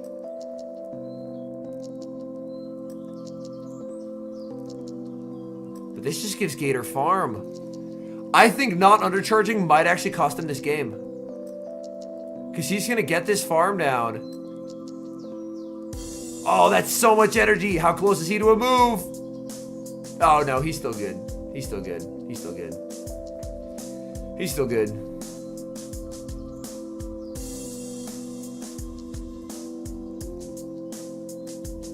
He's still good.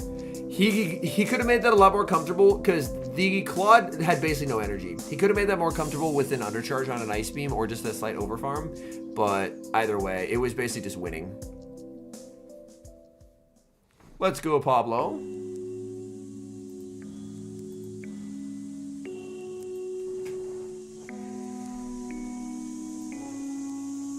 All right, Azu, Claude, Molt, Gastro, Melamar, Ariados. For Stone and his 8,000 water types.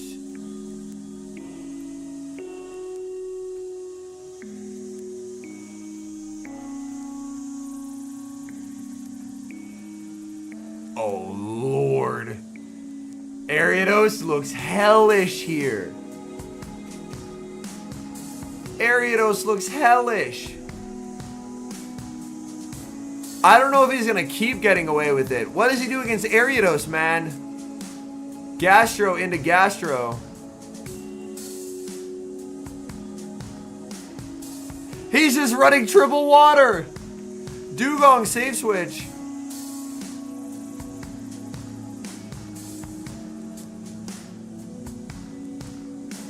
Yeah, Shadow Drapion is amazing. There's no way, man. In comes the Ariados.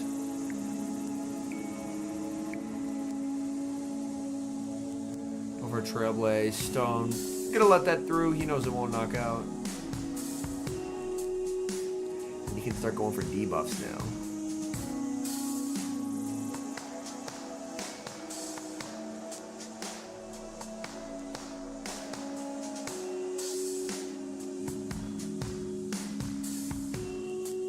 Look at how low the Ariados is. Hold on.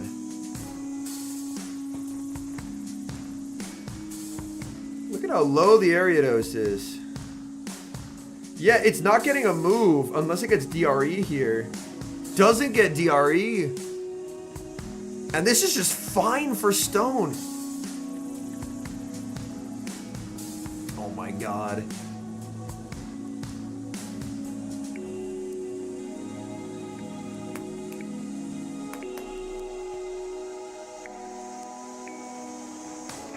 Yeah, like, ideally, he would have wanted to put it closer to Trailblaze range.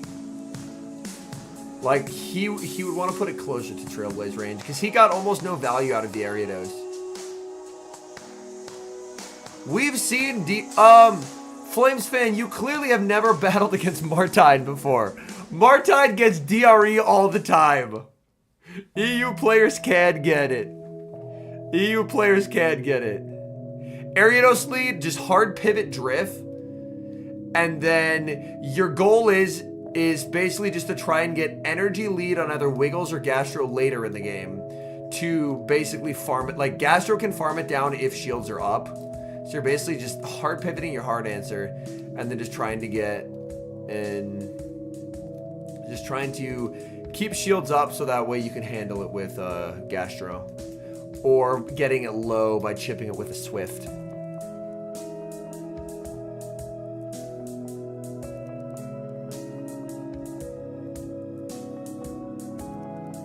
Yeah, Stone says,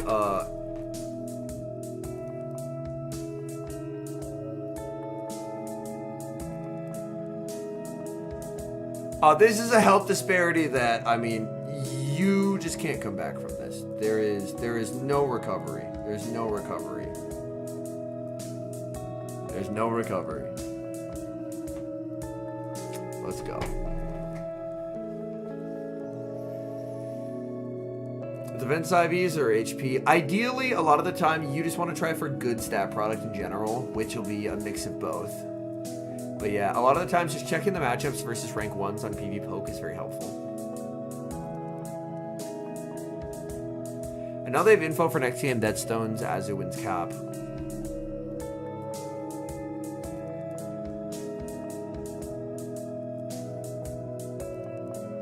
Yeah, I have a very beefy Azu chat. I will not be leaking IVs, but just know, my Azu is a thick boy. Yeah, I imagine against Serp, you kind of just have to play like Gator, like you basically just bench the Gastro probably, and then maybe bench the Azu, because the other 4 at least have coverage into it.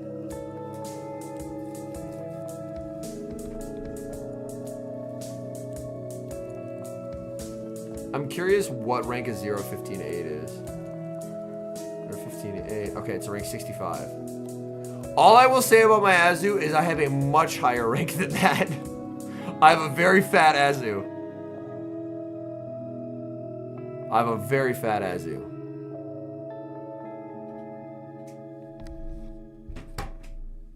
My Azu stays surviving shit.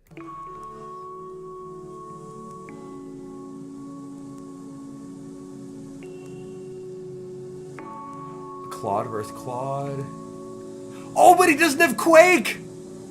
No! Oh, no!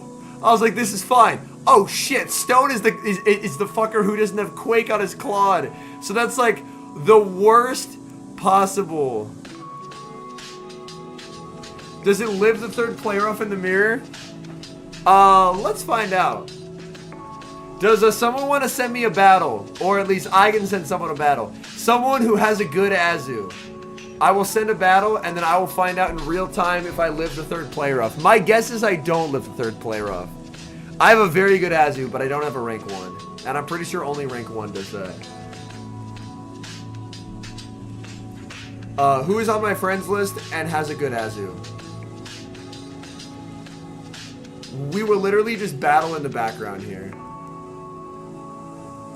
Yo, Thorn says send it. Yo, Thorn has the D-Gen rank 1 Azu. Alright. I'm putting my Azu on lead. My Azu is exactly 1500 CP. So, my Azu is we are maximizing our stats here. But yeah, that poor Claude. Nowhere to run. And Azu with scuff stats. Honestly, I feel like you can get away with running non-Azu mons. For Azu, I would hold out until you're able to get a good rank. They have Meryl events pretty decently. Like, they have quite a few of them. Thorn is not letting me see who wins cap here. I will find out information about Thorn's Azu.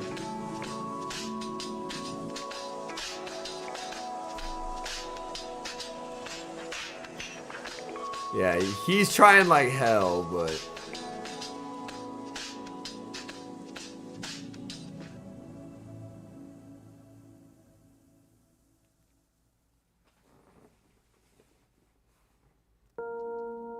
I mean, it says catch, but it caught it onto a Claude. Alright, I'm fully expecting I'm gonna die here. Abanov, send me a DM on Discord.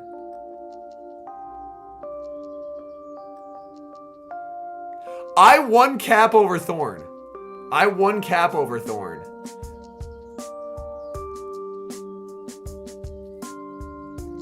And I killed Thorn.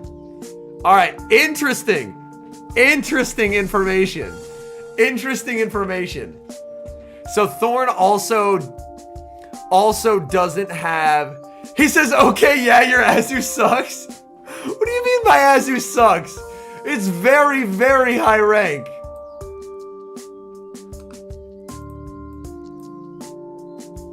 My Azu is pretty high rank. Alright.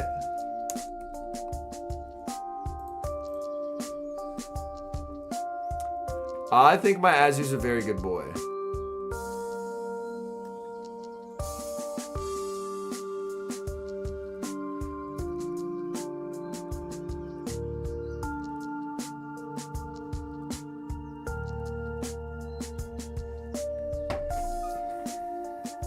Any dumb player off breakpoint and it KOs.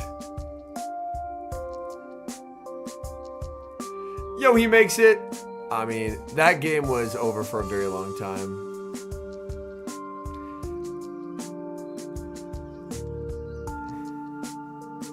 If I sent over my IVs, you would be like, damn, that is actually kind of high rank. You are, Abanov, you are extremely close. You are extremely close.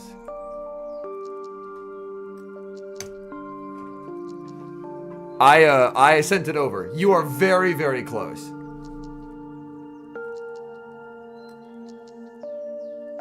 Alright, congratulations, Abanov. You're now the one person in the world who knows my Azu IVs. I have no intention of competing, so... DM'd? Yeah, I sent it back. I sent it back. You were very, very close to being right.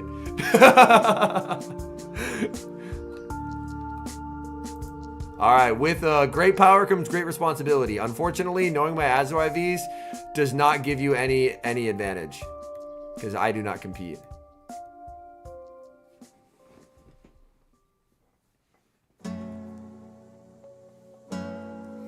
Alright, here we go. For Alligator, into Ariados, goes Dugong. Stone's gonna win this game. Oh, alignment. It'll return at some point, Kinetics. I just like keeping it rare. That was poor timing from the opponent here. But Gastrodon is gonna fucking murder for Stone. Like, right off the bat, Gastro is gonna commit crimes. Oh. Yo, what's up, Sovik? Welcome in. Like, Ariados as a species is favored by like 1.5, I think. 1.5 to 2. But, like, middling rank Gators can cap tie you, and that's very annoying. So that's why people will often run some attack on their Ariados.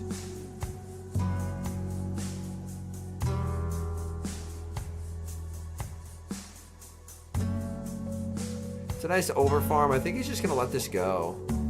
Because you have to. He's doubled up. But I think he is just going to try and sweep with Gastro.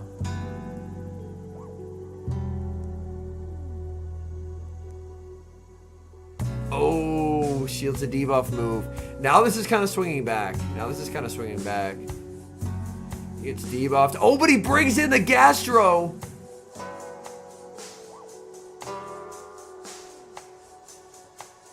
Honestly, having a Shadow for Alligator, as long as you have the Legacy move, is better than not having one at all. Kufka has to throw a slam right here, because if he doesn't, he's getting outpaced. GG.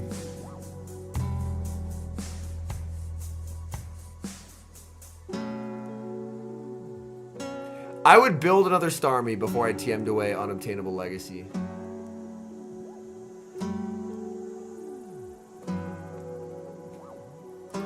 And he's just like, you've got to be kidding me, man.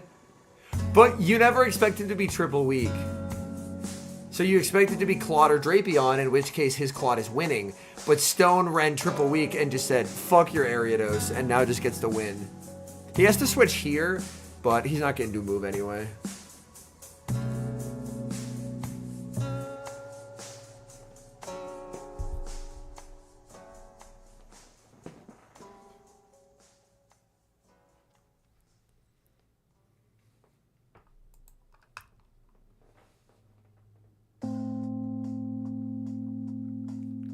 All right.